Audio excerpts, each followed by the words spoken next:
Hello, and welcome to today's story. My name is Philip, and I like to dive deep into scary Asian stories and cover them in my videos. If you have an interesting story you want me to cover, let me know in the comments. I always read all comments. For now, let's get into today's story, which is about the ancient demons of Japan, the yokai. In Japan, legends whisper that there is no true boundary between the world of the living and the unseen.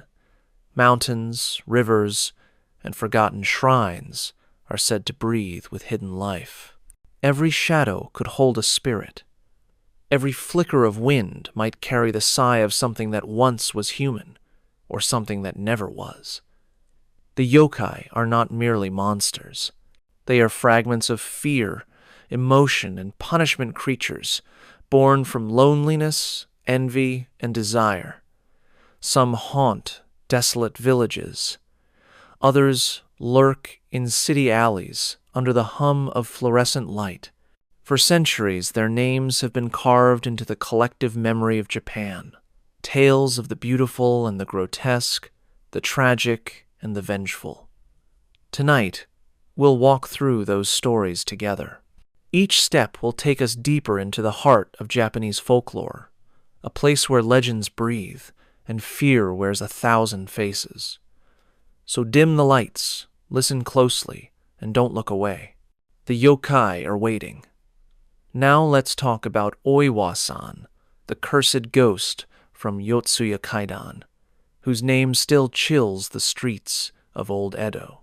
Her story begins quietly, in a small house lit by paper lanterns, where shadows danced along the walls and secrets were whispered behind sliding doors. Oiwa was a gentle woman, kind, devoted, and deeply in love with her husband, Aimon, a samurai whose honor had long since rotted beneath the weight of greed. She believed in him, trusted him, even as his ambitions turned dark. And in that trust, she sealed her fate. Aimon wanted more than a simple life. He hungered for wealth, power, and the status that came from marrying into nobility. When a rich merchant offered him his daughter's hand, Aimon's heart turned to ice. But first, he needed to rid himself of his wife. The poison came disguised as medicine, a white powder meant to restore Oiwa's fading strength. She drank it obediently, unaware that it would eat away her beauty.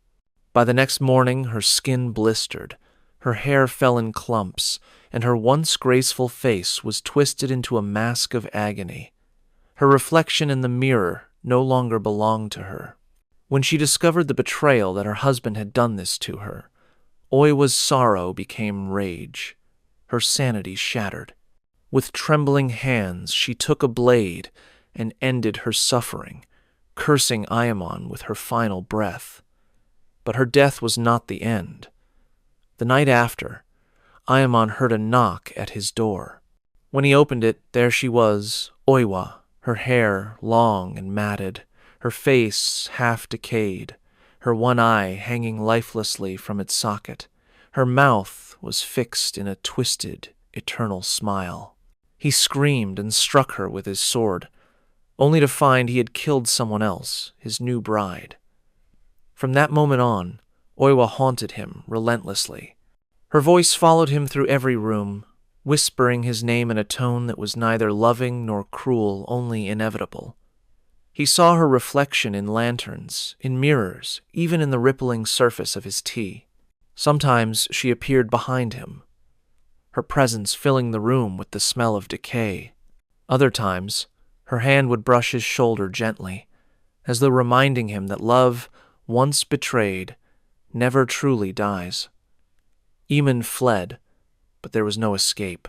Every time he tried to start anew, her shadow was there watching. Priests prayed over him, monks chanted sutras, but Oiwa's curse was stronger than any holy word. In the end, he lost everything, his wealth, his sanity, his life, all swallowed by the vengeance he had awakened. Even now, Oiwa's story is told across Japan. Her spirit, became a legend not just of horror, but of justice.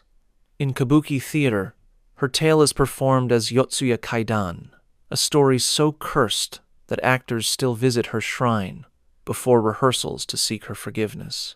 Those who forget are said to suffer accidents, illness, even death, because Oiwa is not just a ghost. She is a memory that refuses to fade, the embodiment of every broken promise and every love turned sour by cruelty. And when the lanterns flicker late at night in Yotsuya, some still say they see her shadow through the paper walls, a woman waiting patiently, her ruined face calm beneath the soft golden light. Her whisper floats through the silence, thin as breath, soft as silk. Imon. Now, let's talk about Okiku, the tragic spirit from Bancho Sarayashiki, the woman whose voice still echoes from the depths of a well. Her story begins in the elegant home of a samurai in Old Edo, a place where porcelain gleamed under candlelight and silence was a rule as strict as any law. Okiku worked there as a servant, loyal, graceful, and kind. Her days were filled with quiet duty, preparing tea, sweeping corridors, and caring for her master's most prized possessions, 10 delicate plates, hand-painted with blue chrysanthemums. They were more than dishes. They were heirlooms, symbols of honor and wealth. But her master was a cruel man, the kind whose pride soured into obsession. He desired Okiku not for her service, but for her beauty. When she rejected his advances again and again, his affection turned to rage, and so he devised a trap. One evening, while the house slept, he hid one of the 10 plates. Then he called for her. "Okiku," he said softly, "count the plates. Make sure nothing is missing." She obeyed 1, 2, 3, 4, 5, 6, 7, 8, 9. Her fingers trembled. The 10th plate was gone. Terror filled her chest. Losing even one would mean death, and she pleaded desperately for mercy. The master, feigning sorrow, told her he would forgive the mistake if she would become his mistress. When she refused, his eyes turned to cold fire.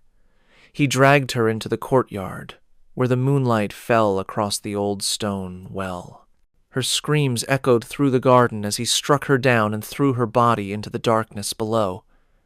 Days passed, then weeks. The house grew still. But one night, a faint voice began to rise from the well. It was soft at first, a whisper carried by the wind. 1, 2, 3, 4, 5, 6, 7, 8, 9, then silence, followed by a scream that ripped through the night like the cry of a soul torn in half. The servants fled in terror, but the voice continued night after night, the same haunting count. The master went mad, haunted by her sound. Every time she reached 9, he would cover his ears, trembling as the final silence approached. The sound of porcelain shattering filled his dreams. Her face floated beneath the surface of the water, pale and perfect, eyes open wide. Some say priests were brought to exorcise her spirit, but she refused to leave. The well became her prison and her power, a portal between the living and the dead. The master's mind eventually broke, and he was found lifeless near the well, his face twisted in horror, as though he had seen her rise again.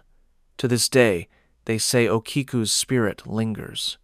The well where she died still stands at Himeji Castle, where visitors sometimes swear they hear her voice when the wind is still. A soft, rhythmic count, faint but clear. 1, 2, 3, 9. Never 10, never finished. Locals warn never to say 10 near the well, for it means answering her completing the count she was denied in life. To do so is to draw her attention, to feel her cold hand reaching up from the dark, dragging you into the depths where she still counts, still searches, still screams. Okiku's story endures not just as a ghost tale, but as a tragedy of power and injustice. A woman silenced for her defiance, remembered for her suffering. She is the echo of every cry unheard, the soul that refuses to rest until truth is spoken. And when night falls over Himeji Castle, and the moonlight touches the edge of the old stone well, listen closely. You might just hear her counting, softly, endlessly, waiting for someone to finish what was stolen from her. Let's move now to the story of Otsuyu, the ghostly lover from the tale of Botandoro, whose love reached beyond the grave. It began on a humid summer night in Old Edo, when the air shimmered with the glow of fireflies, and the faint scent of peonies drifted through narrow streets.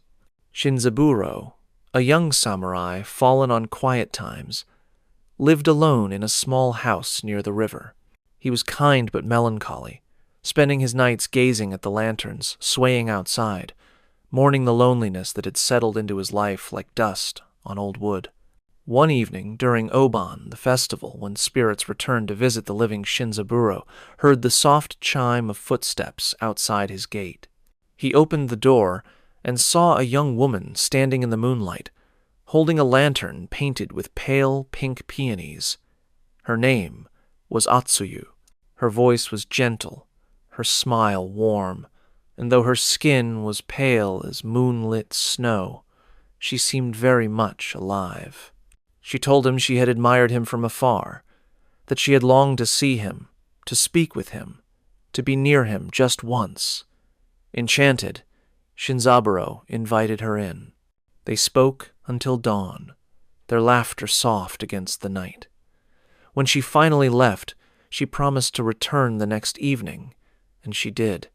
Night after night she came back, always at sunset, always with the peony lantern glowing softly in her hand.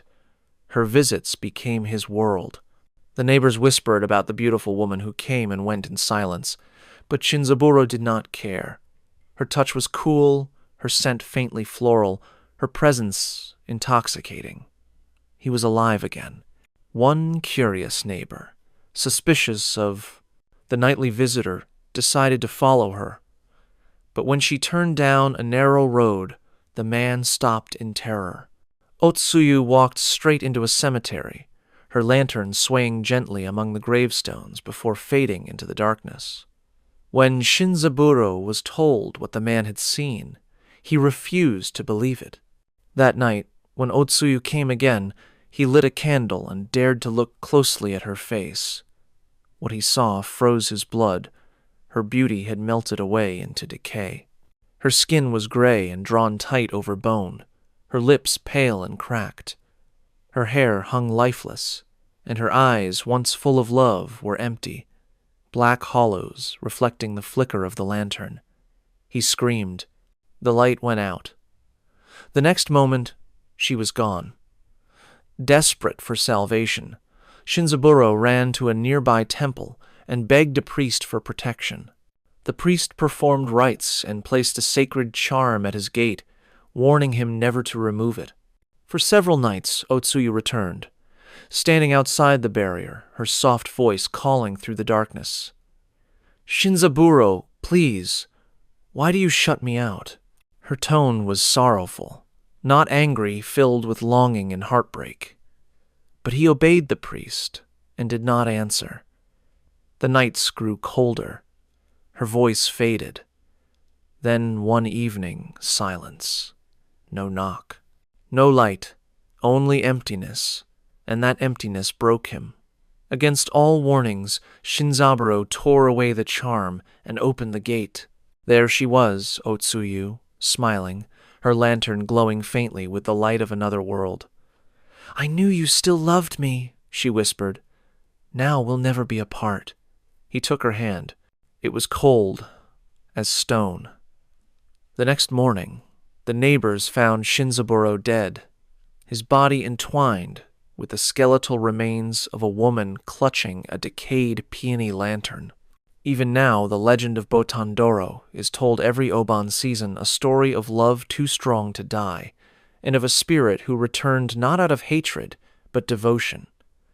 People say that if you walk the streets of Edo, on a still summer night, you might see the faint glow of a peony lantern drifting through the mist, carried by a woman whose love could not rest. And if you follow that light, be careful, because what waits at the end of that glow may not belong to this world. Let's turn now to one of Japan's most chilling modern legends, the story of Kuchisake Onna, the slit-mouthed woman, who walks the streets at night asking a question that can cost you your life. It often begins on an ordinary evening, a quiet neighborhood, a narrow street lit by flickering lamps. You might be walking home alone, the sound of your footsteps echoing softly against the concrete. Then, from behind you, another pair of footsteps, slow, steady, perfectly in sync with yours. You stop, and so do they. The silence grows thick, heavy, almost unnatural. Then, a woman steps from the shadows. She's tall, dressed neatly in a beige coat, her long black hair falling straight over her shoulders. A white surgical mask covers the lower half of her face. In Japan, that's nothing unusual. People wear masks all the time. But something about her is off. Her eyes glimmer strangely under the streetlight, fixed entirely on you. Then she asks, in a soft, almost melodic voice, "Am I beautiful?" You hesitate, maybe laugh nervously, unsure how to answer. Most people say yes, politeness is instinct. But when you do, her head tilts slightly to one side. Slowly, she reaches up, grabs the edge of her mask, and pulls it down. What's beneath is not a smile, it's a wound. Her mouth is slit from ear to ear, the flesh torn and twisted into a grotesque grin. Her teeth glisten in the light like broken glass, and again she asks, "How about now?" There is no right answer. If you scream or say no, she kills you instantly, slicing you open with a pair of gleaming scissors hidden beneath her coat. If you say yes, she rewards your honesty by carving your mouth to match hers. In some versions, she spares you only if you confuse her answering, "You look average," or distracting her with sweets before running for your life. But most who meet her never get that far. The legend says she was once a beautiful woman, the wife of a jealous samurai, or perhaps a mistress who strayed too far from obedience.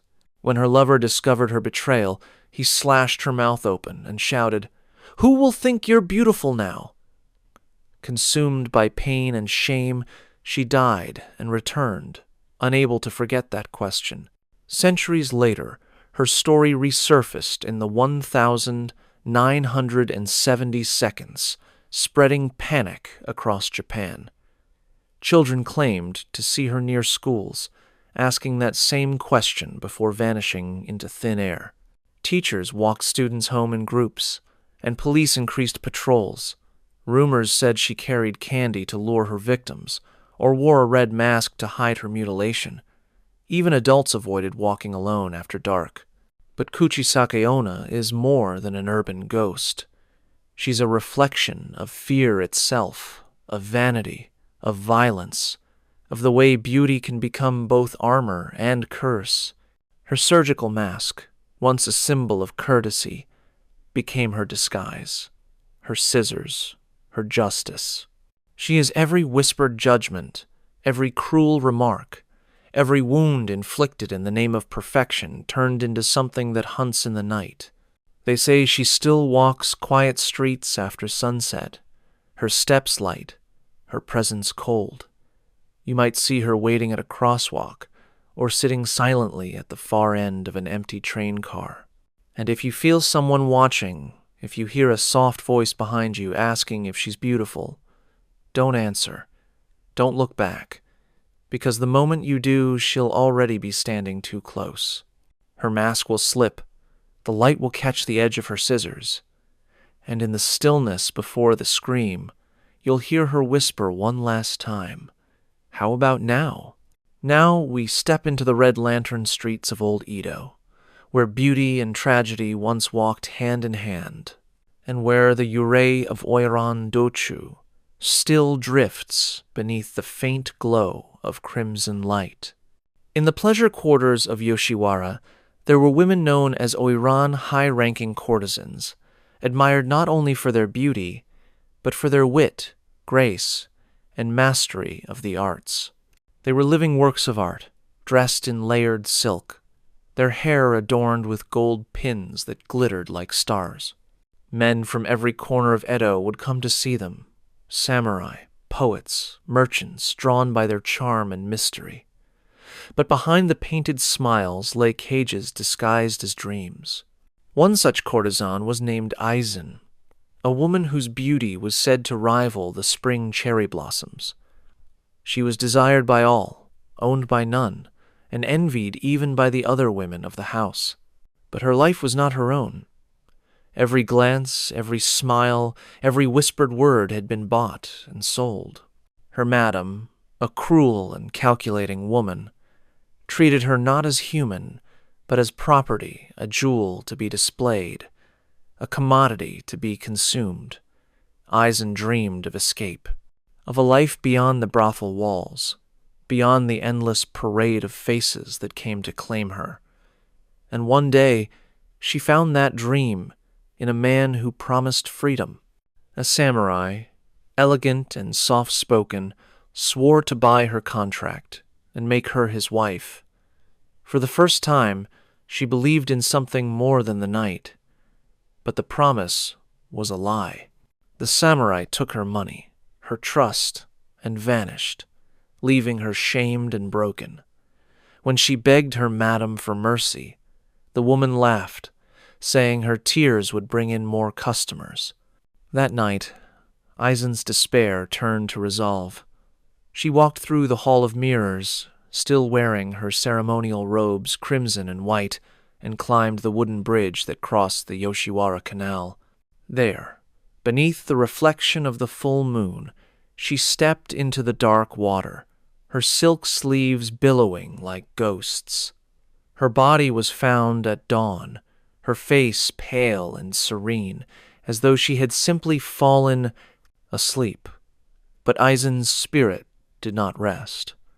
Soon after her death, strange things began to happen. Men who had once mocked or mistreated her started dying mysteriously, their throats found bruised, their faces twisted in terror. The madam awoke one night to the sound of wooden clogs tapping outside her door. When she opened it, she saw Aizen standing there, her elaborate hairstyle dripping with water, her kimono torn but glowing faintly in the darkness. The madam tried to scream, but no sound came. The ghost's eyes were calm, filled with quiet fury, as she whispered, "You sold my soul. Now I've come to collect yours." By morning, the madam was found lifeless, her expression frozen in horror. The haunting didn't stop there. Visitors to Yoshiwara began to speak of seeing her during the Oiran Dochu, the grand procession of courtesans that paraded through the streets. Amid the music and laughter, a pale woman in soaked robes would sometimes appear among them. Her face was flawless but cold, her eyes hollow, her smile too still. She never spoke, but those who met her gaze would later fall ill or die, their dreams filled with the sound of rustling silk and soft footsteps following close behind. Some say Aizen was not the only one.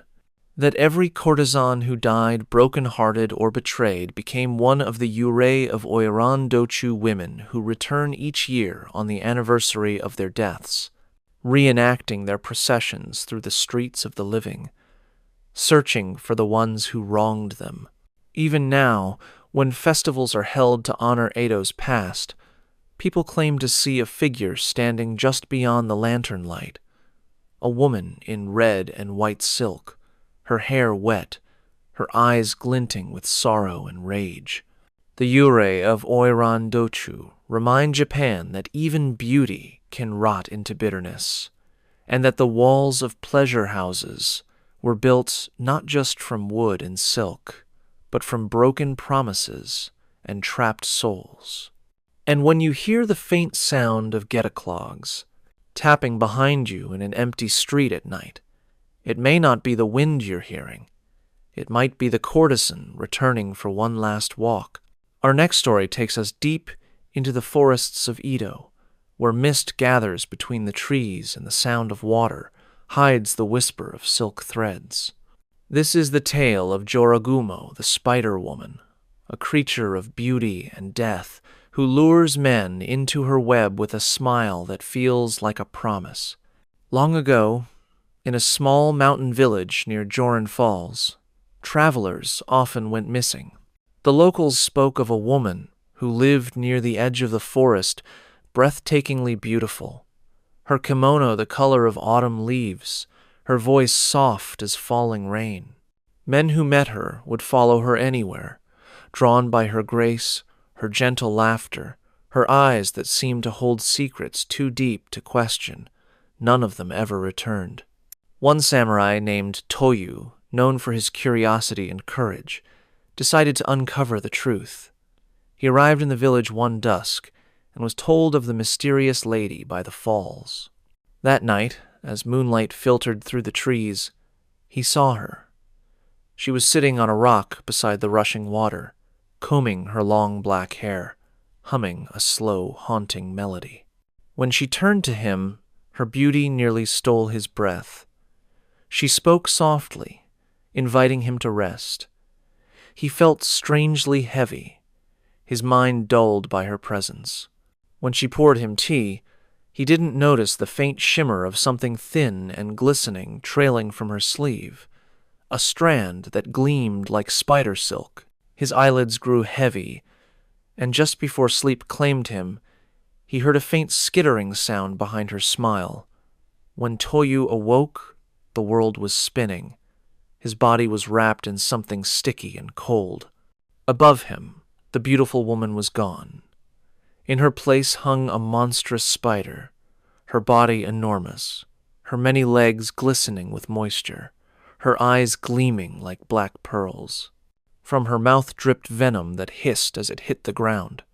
She leaned close, her voice now a hiss and a whisper at once. "You shouldn't have come here alone." He struggled, cutting through the threads with a small blade hidden in his robe. The creature shrieked, the sound echoing through the forest like a woman's cry and a spider's hiss combined. Toyu slashed at her, but she dissolved into mist, leaving only strands of silk that burned away in the moonlight. He stumbled back to the village, trembling and half delirious. The next morning, the villagers found the silk webs covering the trees near the falls, dozens of human bones entangled within. Since then, Jorōgumo has been both feared and admired in Japanese folklore. Some say she was once an ordinary spider who lived for over 400 years, gaining the power to take human form.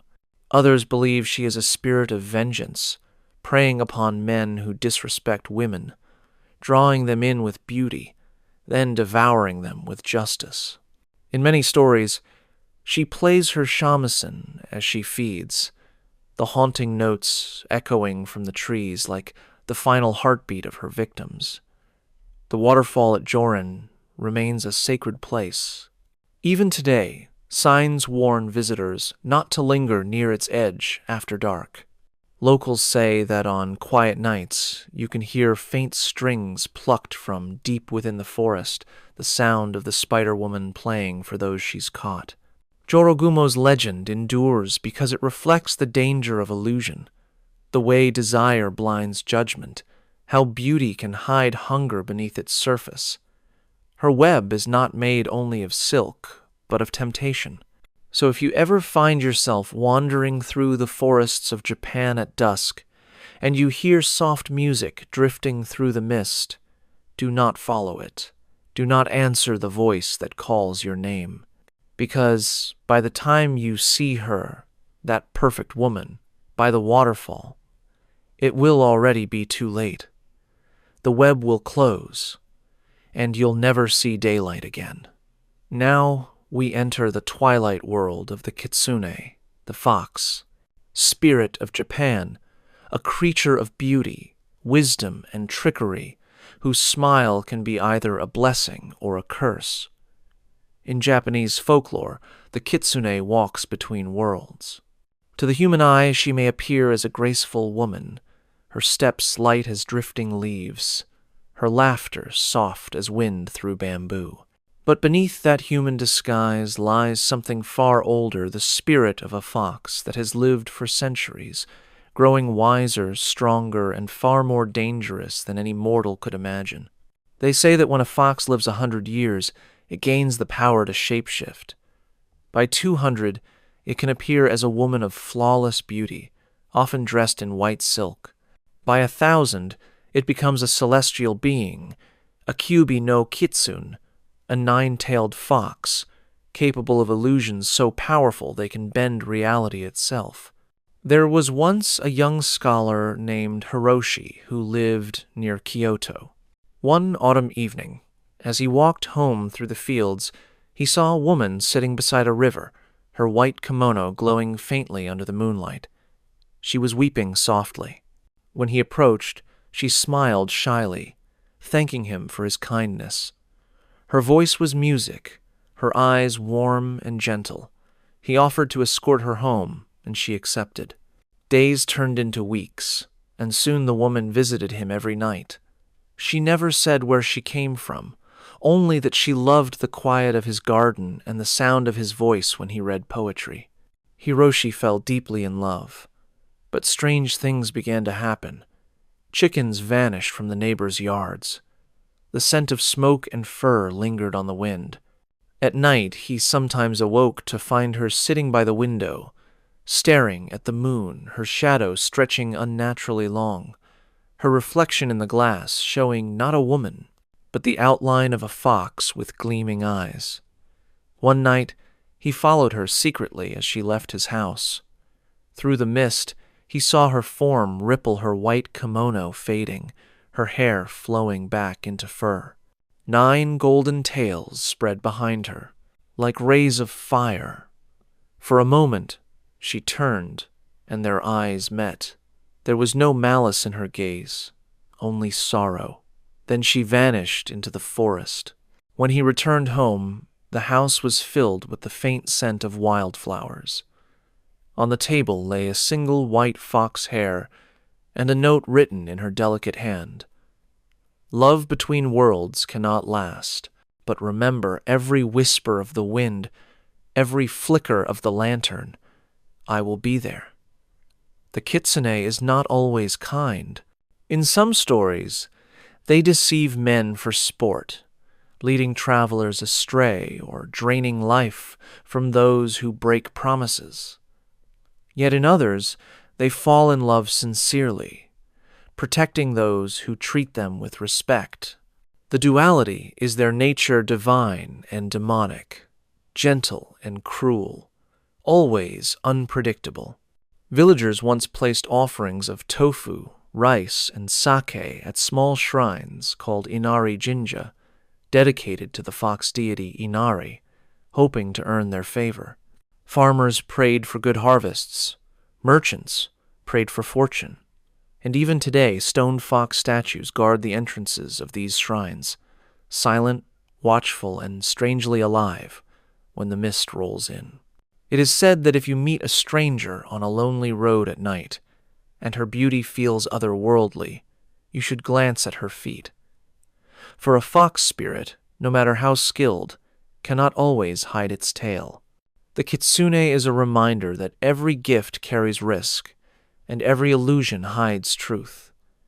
They embody the mystery of desire, the hunger to possess what should only be admired from afar.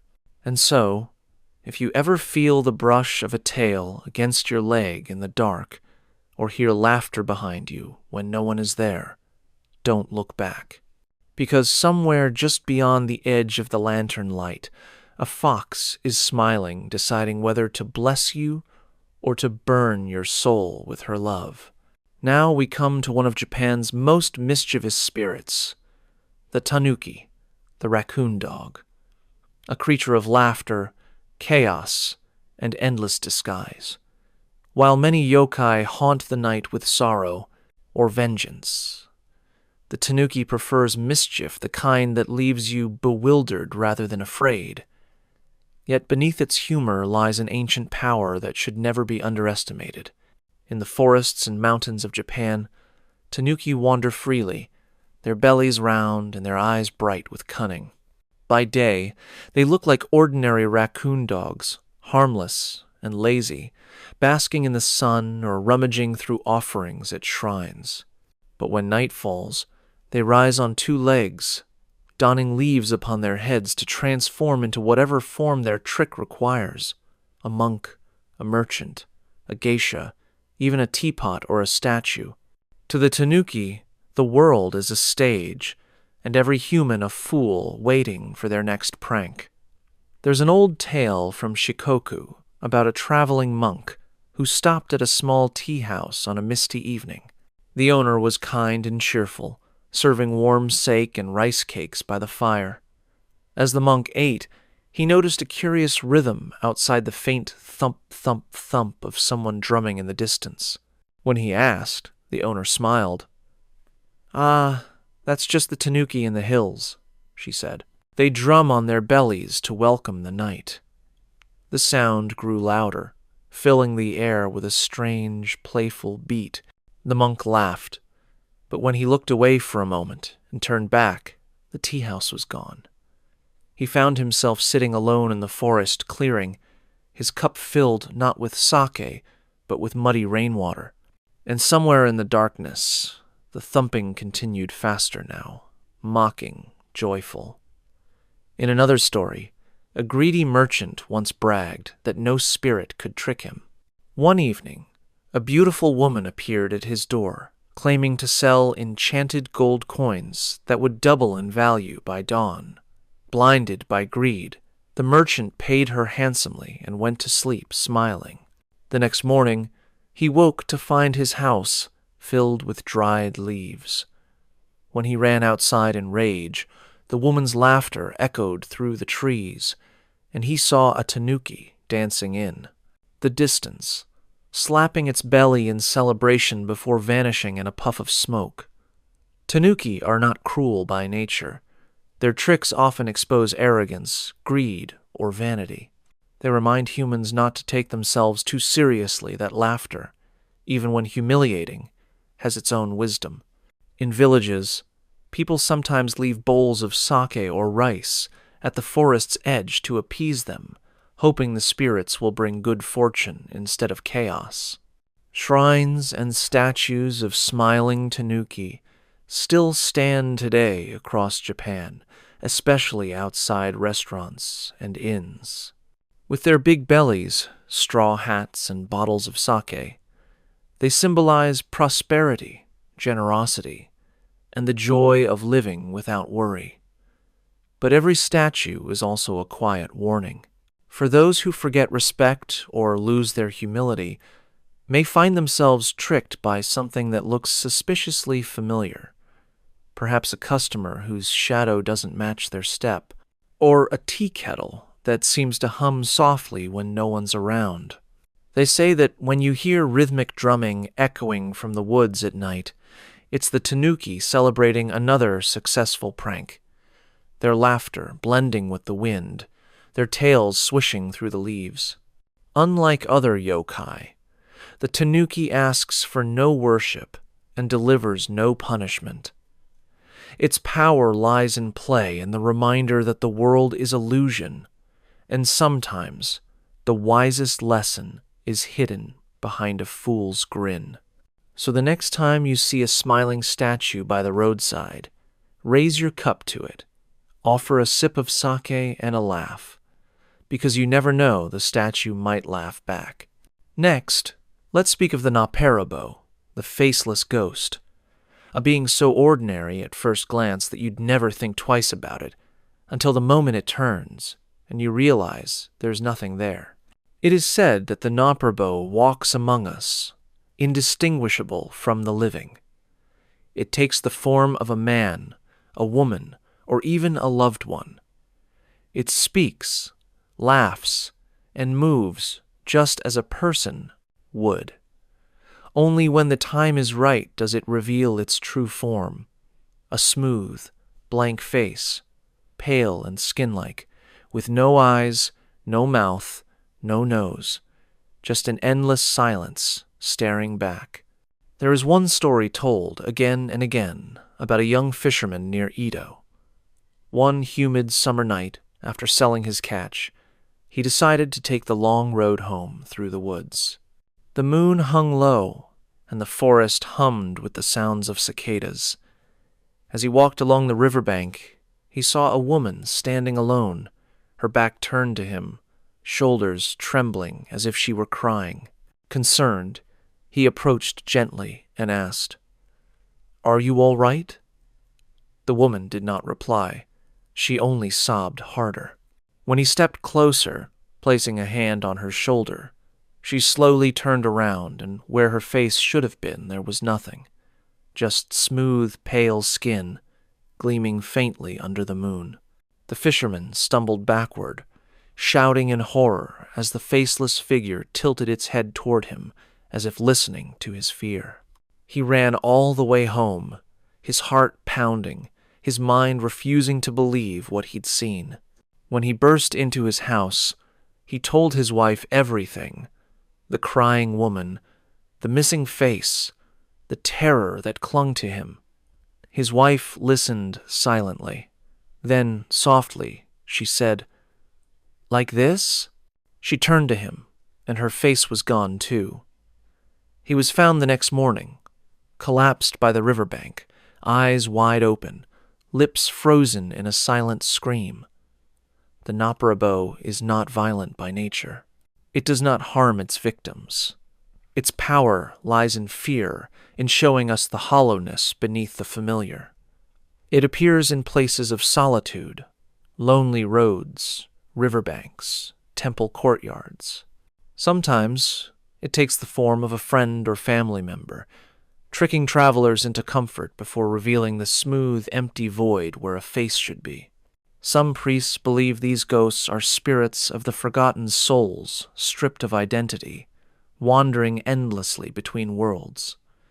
Others say they are trickster entities, feeding not on flesh but on shock, drawing strength from the moment terror steals a breath. There are rare stories of people encountering them without harm. A traveler who bows respectfully and whispers a prayer may see the faceless one fade back into shadow, leaving behind only the faint scent of incense. But those who scream or curse often say the blank figure follows them for nights afterward, appearing at the edge of their dreams, watching silently, endlessly. In modern times, sightings still occur. A faceless passenger glimpsed in the reflection of a train window, a stranger walking behind you who disappears the moment you turn, a figure standing just beyond the glow of a vending machine at midnight where the street should be empty. The Nopperabo reminds us how fragile recognition truly is, how quickly something human can turn alien with the smallest shift. It is the terror of seeing yourself in the mirror and feeling, for a split second, that something is missing. So if you ever find yourself walking home late, and someone ahead seems oddly still, their back turned, their shoulders trembling, think twice before you call out. Because when they turn to face you, the last thing you'll ever see is nothing at all. Now we come to the strange and sorrowful tale of the Rokurokubi, the woman whose neck stretches endlessly in the dark, a curse that turns beauty into horror. By day, she looks like anyone else, a kind wife, a quiet innkeeper, a smiling face pouring tea for travelers. But when night falls and the lanterns dim, her true nature awakens, her neck begins to uncoil like a serpent, stretching through the air, gliding soundlessly from room to room. And while her body sleeps, her head wanders watching, whispering, feeding on secrets she should never know. There was once a small inn along an old road in the mountains of Kai province. Travelers praised it for its warmth and hospitality, run by a gentle woman named Okiku and her husband. She greeted every guest with grace, her hair neatly tied, her laughter soft. But villagers whispered that strange things happened at the inn after midnight. Guests spoke of hearing faint voices behind their walls, the rustle of hair brushing against the floor, and shadows that stretched too far to belong to human forms. One night, a wandering monk arrived. He sensed an unease in the air, something watching from beyond sight. Still, he accepted the woman's offer of lodging. As he prepared to sleep, he murmured a sutra, his instincts sharp with unease. Then, through the thin paper wall, he heard the sound of something sliding, stretching. He peered through a small tear in the screen and froze. The innkeeper's body lay still on the futon, but her neck was rising from it, impossibly long, coiling upward like a snake. Her head floated silently near the ceiling beams, her eyes half open, mouth curved in a faint, eerie smile. She drifted toward the sleeping monk, her hair trailing like dark silk, her tongue flicking the air as if tasting dreams. The monk held his breath and whispered a sacred prayer. The woman's head snapped around sharply, her eyes meeting his. For a moment she seemed confused, ashamed, even before her neck recoiled violently, snapping back into her body. By morning, she was the same gentle innkeeper again, pale and trembling, claiming to remember nothing. In some versions, Rokurokubi are not aware of their curse at all. They live normal lives, waking each morning with strange fatigue, unaware that their spirit wanders at night. Others know the truth and hide it in shame, terrified of discovery. Some feed on fear, others on blood or energy, but most are victims themselves, transformed by karmic punishment for vanity, betrayal, or cruelty in a past life. There are stories of Rokurokubi who watch over loved ones while they sleep, their long necks curling protectively through the darkness. And there are darker tales of those who lose control, their heads slithering through windows to drain the life from their guests before dawn. Old woodblock prints show them as both terrifying and sorrowful women caught between human and yokai, forever stretching between two worlds. Their curse reflects the danger of inner hunger, the longing to reach beyond what one is meant to grasp. Even now, in remote villages of Japan, people tell stories of inns where mirrors are covered at night, and guests are told never to wake the hostess after dark. They say if you wake suddenly and see a head floating above your bed, smiling faintly through the dim light, do not scream, because the Rokurokubi's curse feeds on fear. If you show none, she might glide silently away. But if you cry out, her neck will twist and coil toward you, eyes gleaming, smile widening into something that no longer belongs to any human being. So when you travel the mountain roads and stop at a lonely inn, remember to sleep lightly, keep your lamps burning low, and if you hear the soft creak of beams above you, pray it's only the wind. Now, we step into the frozen silence of Japan's mountain winters, where the wind cuts like glass, and snow falls so heavily it erases the world. This is the realm of Yuki-onna, the snow woman, a spirit as beautiful as she is deadly. Her legend begins on nights when blizzards consume the land, when even the sound of your own breath disappears. Travelers say that in the heart of the storm, a woman sometimes appears tall, graceful, her skin as white as the snow around her, her long black hair blowing in the wind. She wears a pure white kimono that never grows wet, and her feet leave no trace in the snow. Her eyes are cold, ancient, and sorrowful. To some, She seems like salvation to others, the last thing they ever see. One of the most told stories comes from a small mountain village in Musashi Province. A woodcutter named Minokichi was caught in a sudden snowstorm with his master while crossing a frozen river. The wind howled, the path vanished, and the two men took shelter in a small abandoned hut. As the night deepened, Minokichi drifted between waking and sleep until he sensed a strange stillness in the air. He opened his eyes, and there she was, a woman, pale and ethereal, standing above his master's body. Her breath shimmered like mist as she leaned down and exhaled softly. Frost spread across his master's face, his skin turning blue in seconds. Minokichi lay frozen in fear, waiting for death. But the snow woman turned to him, her gaze piercing and calm. "You are young," she whispered, her voice like falling snow, soft, almost kind. "So I will spare you, but speak of this to no one.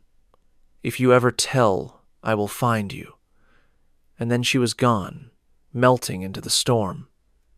Years passed. Minokichi survived the winter and returned to his village. One spring evening, he met a beautiful woman named Oyuki. Her skin was pale, her voice gentle, and her presence strangely cool. They married, had children, and built a peaceful life together. Yet Minokichi often wondered why his wife never aged, why her breath never seemed to fog in the cold.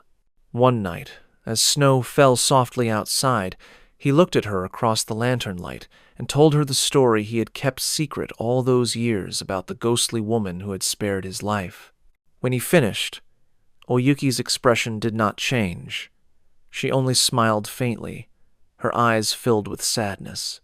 "Minokichi," she said quietly. "That woman was me." Her voice grew distant, fading into the sound of the wind. "You broke your promise, but for the love we shared, I cannot kill you. Take care of our children." And with that, her body dissolved into a swirl of white mist, leaving nothing but the faint scent of snow in the room. Since then, villagers say that on nights of heavy snowfall, a woman's shape can be seen walking through the storm, pausing near windows, watching sleeping families through the frost. Some say she seeks warmth. Others say she watches over the descendants of the man she once loved. But not every encounter with Yukiona ends so gently. Many travelers who wander too far from the path vanish without a trace. Their bodies found later, frozen where they stood, expressions peaceful as if they died in a dream. Yukiona is a paradox, mercy and death, bound together in one haunting figure. She embodies the beauty and cruelty of winter itself, pure, unyielding, eternal. So, if you ever find yourself lost in a snowstorm in the Japanese mountains, and you see a woman in white beckoning through the blizzard, do not follow. Her touch is colder than the wind, and her kiss is the last warmth you'll ever feel. Now let's descend to the mist-covered rivers of Japan, where the water runs dark and slow, and something ancient waits beneath the reeds. This is the story of Narana, the Wet Woman, a creature whose beauty lures the living close enough to die.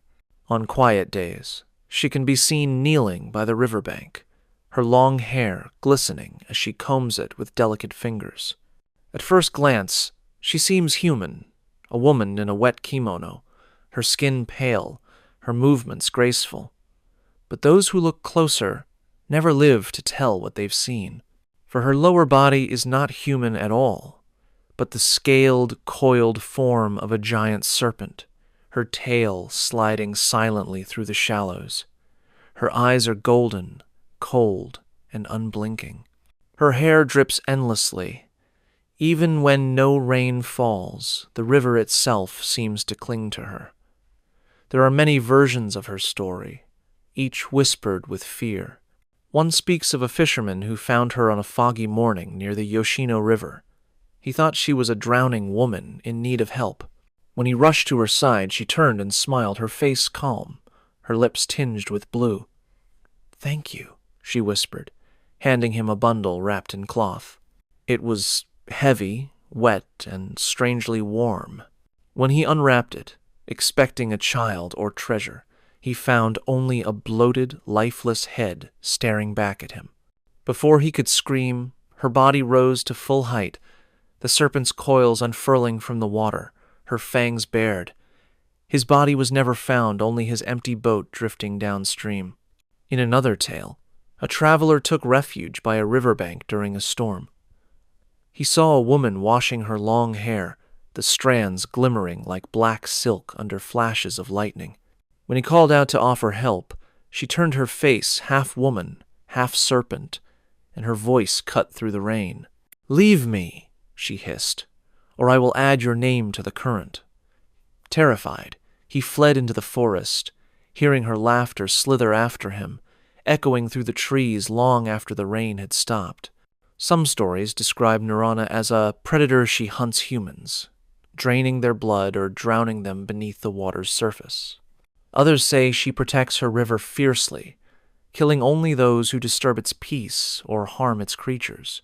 In this version, she is not a monster, but a guardian one who punishes greed, cruelty, or intrusion into sacred places. Her victims are often fishermen who take too much, or travelers who mock the spirits of nature. Those who survive encounters with her say the air around her feels heavy, charged, as if the river itself is alive and listening. When she speaks, her voice sounds like ripples against stone, soft, hypnotic, yet impossible to disobey. Even now, there are regions of Japan where villagers leave offerings by rivers and waterfalls, small combs, coins, or bowls of rice to honor Nirona and keep her temper calm. And when fog settles low over the water, some say they can see her reflection between the ripples brushing her endless, dripping hair, waiting for anyone foolish enough to interrupt her. The Nirona represents the danger of beauty and the wrath of nature, the reminder that the rivers of Japan, serene and shimmering by day, hold ancient spirits that remember every trespass. So if you ever hear the sound of hair being washed by the river at night, don't go closer. No matter how human the voice sounds, no matter how lonely it may seem, turn away.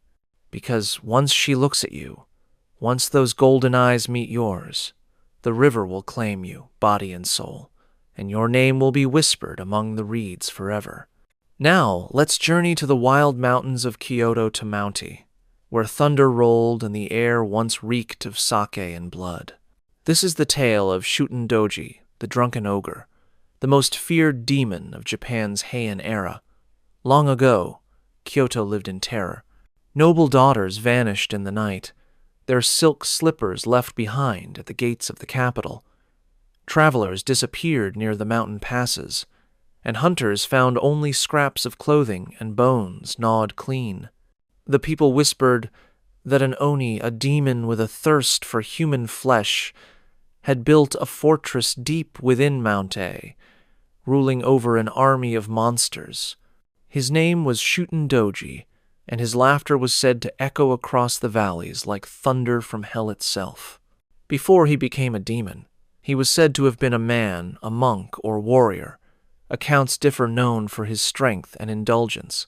He drank endlessly, reveled in violence, and mocked the gods until his soul twisted with sin. His body grew monstrous, his skin turning red, his fangs sharp, his eyes glowing with the light of fire. He became an oni, towering and invincible, crowned with horns and forever drunk on sake made from human blood. From his mountain fortress, Shutendoji ruled like a king of nightmares. His followers, other demons, and corrupted spirits feasted on travelers and kidnapped young women to serve him. They were forced to pour his sake, to sing and dance until they collapsed, while the ogre devoured their companions in the flicker of torchlight. The smell of blood and rice wine, filled his halls, and the sound of drums never ceased. The emperor, desperate to end the terror, called upon Minamoto no Raiko, a warrior renowned for his cunning and courage. Raiko gathered his 4 loyal retainers: Watanabe no Tsuna, Sakata no Kintoki, Urabe no Suetake, and Usui Sadamitsu, heroes known as the Shiteno, or 4 heavenly kings. Together, they disguised themselves as monks and set out for Mount E, guided by divine spirits who pitied the suffering below. Along the way, an old man appeared to them, offering a mysterious sake said to paralyze demons. The old man was no mortal, he was a god in disguise, sent to aid them. With this sacred wine hidden among their supplies, Raiko and his men climbed the treacherous mountain until they reached the gates of Shutendoji's lair. Inside, they found a banquet in full swing. The ogre sat at the head of the table, massive and crimson-skinned, his tusks gleaming, his laughter shaking the walls. "Welcome, travelers," he bellowed. "Join me! Drink!" The warriors bowed low and presented their own sake, pretending to be wandering priests. Flattered, Shutendoji drank deeply, unaware that the wine had been blessed by the gods. Soon, his great head drooped, his laughter slurred, and his eyes began to dim. As the hall fell silent, Raiko and his men drew their swords. The moment the ogre stirred, Raiko swung his blade, slicing through the demon's neck in one mighty strike. Shutendoji's head fell to the ground, but even severed, it lived on. It opened its mouth, roaring with fury, its teeth snapping at Raiko's throat. Only the warrior's helmet, blessed by the gods, saved his life as he pressed the head back into its box and sealed it shut. The heroes returned to Kyoto with the monstrous head, presenting it to the emperor as proof of victory. The capital rejoiced, and peace returned, but the legends say that even now, the head of Shutendoji never truly rotted. It remains hidden in a temple deep in Kyoto, its mouth still twisted in a drunken grin. Sometimes, on stormy nights, travelers in the mountains claim to hear laughter rolling down from the peaks, a low, booming sound that mingles with thunder. The locals say it's Shutendoji's spirit, still drinking in the afterlife, waiting for the day when his body will rise again. He was the embodiment of indulgence, the warning that strength without restraint turns to corruption, and pleasure without limit becomes hunger eternal. So, when the wind howls through the mountain passes of Kyoto, and you smell the faint scent of sake where none should be pour a drop onto the ground, it's best to honor him, because somewhere, even now, the drunken ogre of Mount E may be listening. Now we come to one of the most feared demons in all of Japan, Ibaraki Doji, the Oni of Rashomon Gate. Warrior, monster, and in some tales, the devoted servant or even the lover of the great Shutendoji himself. Her legend is one of loyalty, rage, and the terrifying power of a demon's love. Long ago, when Kyoto still trembled under the shadow of Mount A, Ibaraki Doji roamed freely between the world of men and the world of yokai. Born from the malice of human fear, she took the form of a towering figure with flame-red skin, wild hair like black smoke, and eyes that burned like molten gold. She was said to have followed Shutendoji since his earliest days, drinking beside him, fighting beside him, and killing any who dared defy him. Together, they ruled a kingdom of chaos from the mountain peaks, 2 demons bound by violence and devotion. When Shutendoji was slain by Minamoto no Raiko and his warriors, Ibaraki's rage became legend. Some say she tried to storm the capital in vengeance, her howls shaking the heavens. Others claim she disguised herself as a human woman, weeping at the city gates, mourning the loss of her master or her beloved. One night, As she wandered Kyoto in disguise, she came to Rashomon, the great southern gate of the city. It was a place already shrouded in dread, where thieves, bodies, and unholy things were said to gather after sunset. There she made her lair, attacking travelers and soldiers who dared to pass. Her monstrous strength and cunning left none alive, and soon even the bravest men avoided the gate once night fell. The emperor, hearing of this new terror, once again called upon Minamoto no Raiko and his loyal retainer, Watanabe no Tsuna, the very heroes who had slain her master. Tsuna, proud and fearless, rode out alone under the full moon, his blade gleaming like silver ice. He approached the gate and waited in silence, the wind howling through the broken beams above. When the hour grew deep, a woman appeared graceful, veiled, her voice trembling as she asked for help crossing the bridge.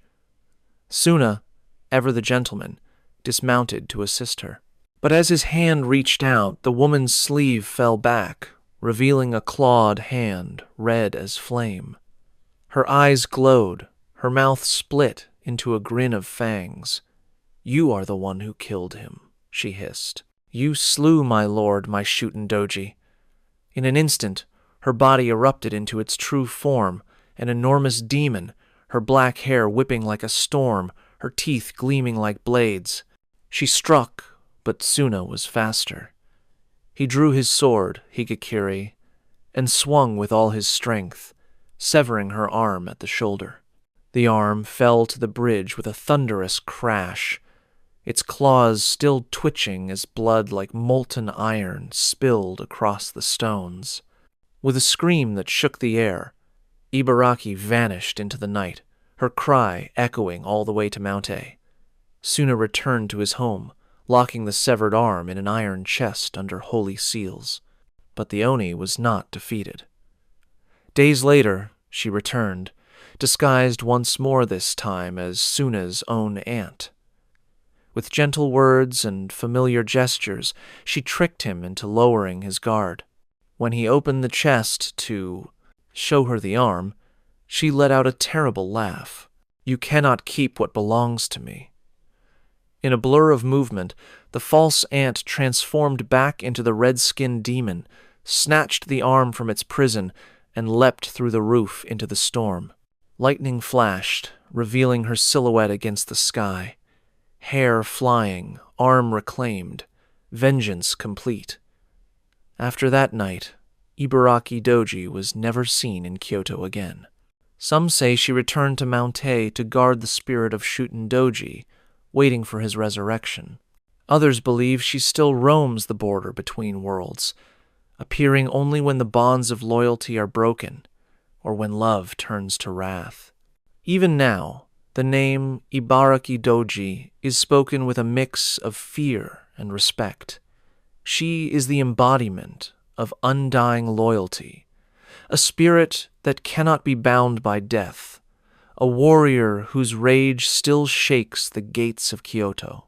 And they say that on stormy nights near Rashomon, when the thunder rolls like distant drums, a woman's laugh echoes through the wind, wild, mournful, and proud.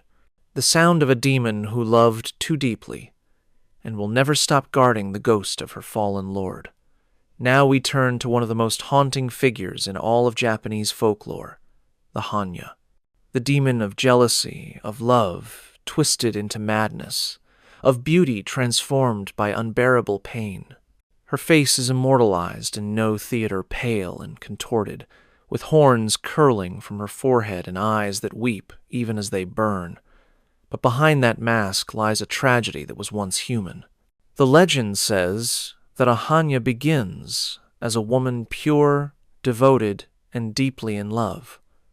But when her love is betrayed, or her heart consumed by envy, her soul begins to rot. She tries to hold on to her humanity, but jealousy poisons her slowly until her reflection becomes something monstrous. Her teeth sharpen, her skin turns pale, her eyes, once filled with tenderness, glow like molten gold, and in her grief, her body gives birth to horns, the physical mark of a heart no longer human. There was once a woman named Kiyohime, the daughter of a wealthy innkeeper who lived by the Hidaka River. One spring, a traveling monk named Anchin stopped at her family's inn. He was kind and gentle, and when he spoke, she listened with her whole heart. Each night, they sat by the hearth and talked for hours. Kiyohime fell in love deeply, desperately. But when the time came for him to continue his journey, Anchin promised to return, and never did. When she learned he had lied, her love curdled into rage. Driven by humiliation and heartbreak, she pursued him along the riverbank. When he reached the bridge and saw her coming, her face was already changing, eyes glowing, hair wild, her body trembling with fury. He fled, crossing to the temple on the far side of the river, seeking refuge under a great bell. The monks hid him beneath it, whispering prayers for his safety. But Kiyohime, no longer a woman, but a demon of vengeance, reached the temple, her form now twisted, her body long and serpent-like. She coiled around the bell, her breath turning to fire, melting the bronze as she screamed his name. When the flames died, nothing remained but ash and silence. From that day, people said her spirit wandered the riverbanks, her voice carried by the wind a sound between a sob and a growl. She had become a hanya, consumed by a passion so fierce it devoured her soul. The hanya mask in No Theater captures this duality, the face frozen between sorrow and rage. From the front, she looks terrifying, horns sharp, eyes wide, mouth open in fury, but tilt the mask slightly downward, and the expression changes, the eyes soften, the lips tremble, and grief replaces wrath. It is said that even demons can cry, and that the Hanya's tears are endless, for she knows she can never return to what she was. In other stories, the Hanya appears as a jealous wife, a betrayed lover, or even a nun who succumbed to forbidden desire. Each tale ends the same way love transformed into curse. In some temples, monks still chant prayers for such spirits, believing that if their pain can be heard and forgiven, the demon will finally fade, and the woman within will find peace. The Hanya reminds us that no monster is born of nothing. Every horn began as heartbreak. Every scream began as silence ignored. Her story is not just a warning against jealousy, it is a reflection of how deep love and despair can mirror each other, how easily beauty turns to ruin when the heart is betrayed. Even today, in quiet villages, people say that if you hear weeping near rivers or temples during a full moon, it might be the echo of a woman who loved too much, her tears falling unseen, her beauty buried beneath her horns. And if you ever see a no mask of the Hanya up close, look carefully, for behind the rage, behind the terror, her eyes are not filled with hatred, they are filled with grief. The grief of someone who was once human and still remembers what it felt like to be loved. Now let's step into the silence of Japan's forgotten places, the abandoned homes, crumbling temples, and dark corridors where dust and memory linger. These are the dwelling grounds of the Yuan, the shouting ghost, a spirit that waits in stillness, unseen and unheard, until the moment you cross its threshold. The Yuan does not haunt the living in the usual way. It does not chase, nor whisper, nor harm. It hides patient, invisible in places long untouched by human hands. And when a curious soul dares to step inside, breaking the silence of years, it announces its presence in the only way it knows how. Yuan! The sound explodes through the air, loud, sudden, human, yet not. It's said to echo from nowhere and everywhere at once, bouncing off walls, vibrating through the bones. The shout is so abrupt, so jarring, that it freezes the heart mid-beat. Some people faint instantly. Others run screaming into the slank night, never looking back. The Uwan doesn't pursue them. It doesn't need to. The fear is the curse. One tale tells of a group of children exploring an abandoned farmhouse deep in the countryside. They found the place overgrown with ivy, the floorboards soft with rot. Inside, the air was heavy with the smell of damp wood and thyme. As they wandered from room to room, they began to whisper, half laughing, half afraid. Then, just as one of them reached for a door handle, "Yuan!" the voice thundered from nowhere, shaking the walls. The children bolted out of the house, tripping over each other, their laughter gone. When they reached the road, they turned back, but the house was silent again, the doorway empty, the evening still. Only later did they learn that a man had once died in that house, collapsing mid-shout during a storm, his final cry swallowed by the thunder. The villagers say his soul stayed behind, repeating that final sound forever. Another story tells of a night watchman patrolling the ruins of an old temple. The locals had warned him strange things happened there after midnight. He brushed off the tales until he heard it himself. Just as his lantern flickered, a voice screamed, "You won!" directly into his ear. He dropped the light, stumbled, and fled into the dark. When he returned with help the next morning, there were no footprints in the dust but his own. No one knows what the Uwan truly looks like. Some say it's completely invisible, a presence made of sound and malice. Others claim it takes on the faint outline of a head and torso, emerging briefly from the shadows before vanishing back into them. Ancient scrolls depict it as a grotesque face pressed against walls, its mouth wide, as if the entire creature is just one enormous shout given form. Unlike many yokai, the Yuan rarely kills. Its purpose seems simpler: to guard the places the living have forgotten, to protect the silence of the dead from intrusion. It is said that if you enter such a place with respect, speaking softly and leaving quietly, the Yuan will remain silent. But if you mock, disturb, or shout first, it will answer louder, crueler, and far too close to your ear. Some paranormal enthusiasts in modern Japan claim to have recorded the sound, a distorted human voice on tape, sudden and without source. The audio spikes violently, a single guttural "Yuan," before fading into static. No one has ever explained it.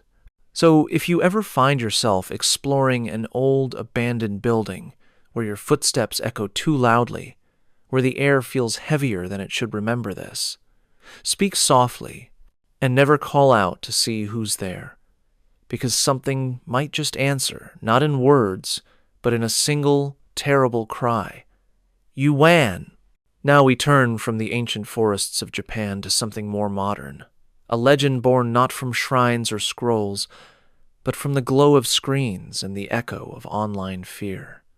This is the story of Aooni, the Blue Demon, a creature with human shape but monstrous hunger, said to stalk those who trespass in cursed places where tragedy once occurred. The story began, as so many do, with curiosity. A group of friends entered an abandoned mansion on the edge of town, a place said to have been the site of disappearances decades ago. The doors were warped with age, the walls covered in mold, and the air heavy with the scent of dust and old wood. They laughed to mask their unease, recording everything for a video that none of them would ever finish. The moment they stepped inside, the air changed.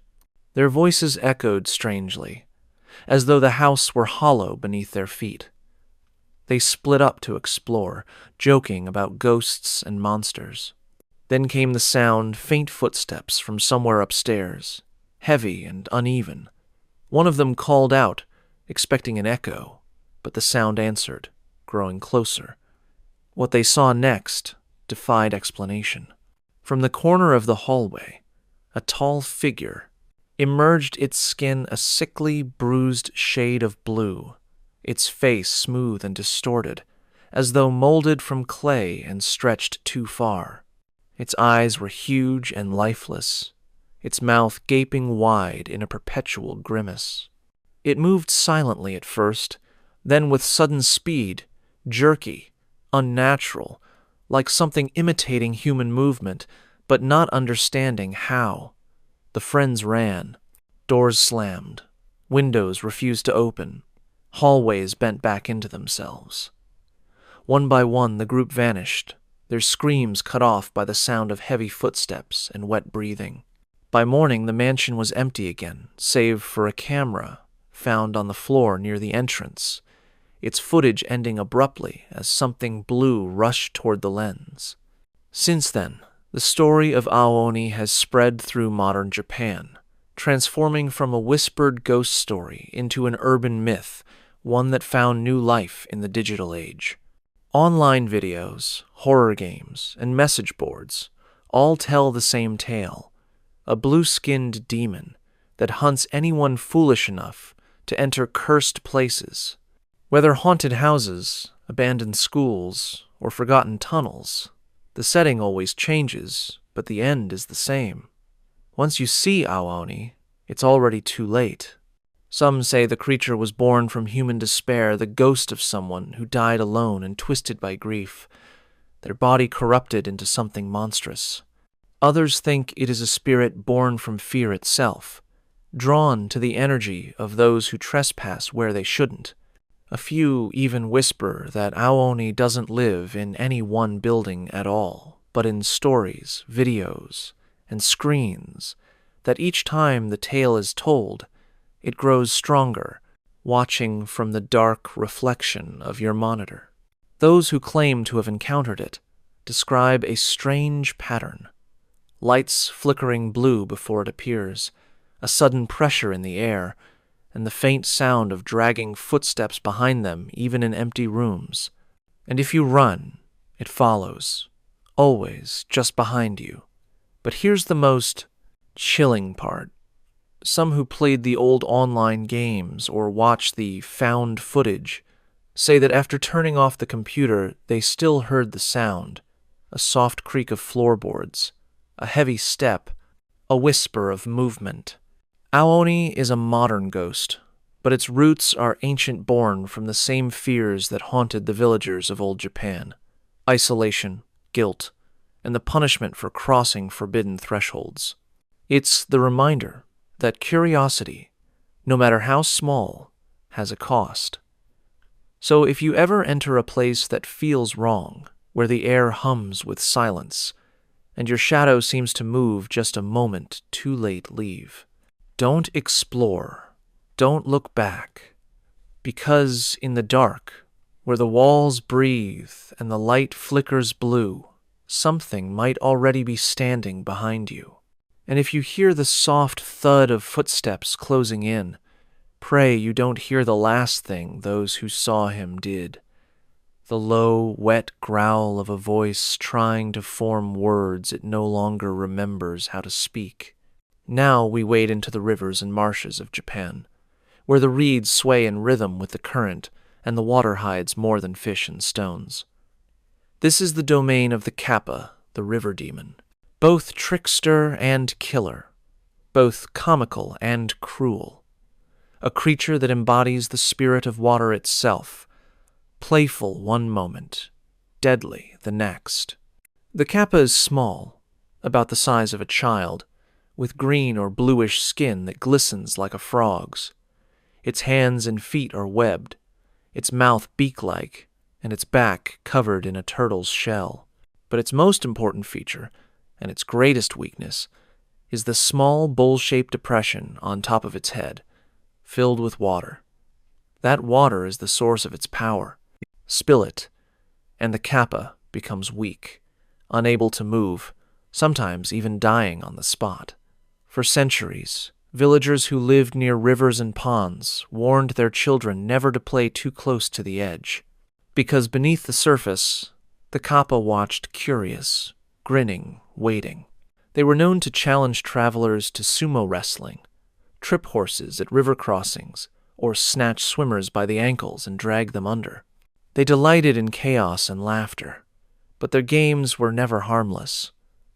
One story tells of a farmer who was washing his vegetables in a stream when he felt something cold grip his arm.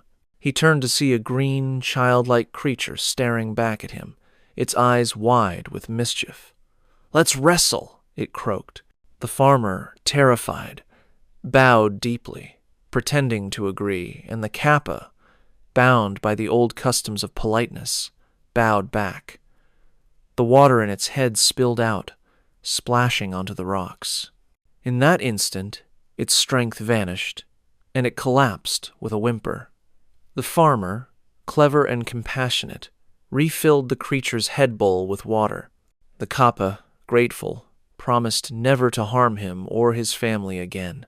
Some say it even taught him secrets, how to irrigate his fields, how to heal wounds with herbs, and how to calm the river spirits during floods. From that day on, the two coexisted in peace, and the kappa was said to have guarded his crops for years. But not every tale ends kindly.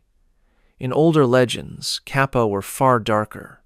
They pulled animals, and sometimes humans, into the water to drown them, feeding on their blood or a mythical organ called the shirikodama, said to be a person's soul contained inside their lower body. Fishermen found strange bruises on drowned corpses and whispered that the kappa had stolen their spirits through the water. To protect themselves, villagers made offerings at rivers, cucumbers, the kappa's favorite food. They would carve names into the vegetables and float them downstream, hoping the demons would eat and leave their families unharmed. Even now, some rural areas continue this custom during summer festivals, tossing cucumbers into rivers to appease the old spirits.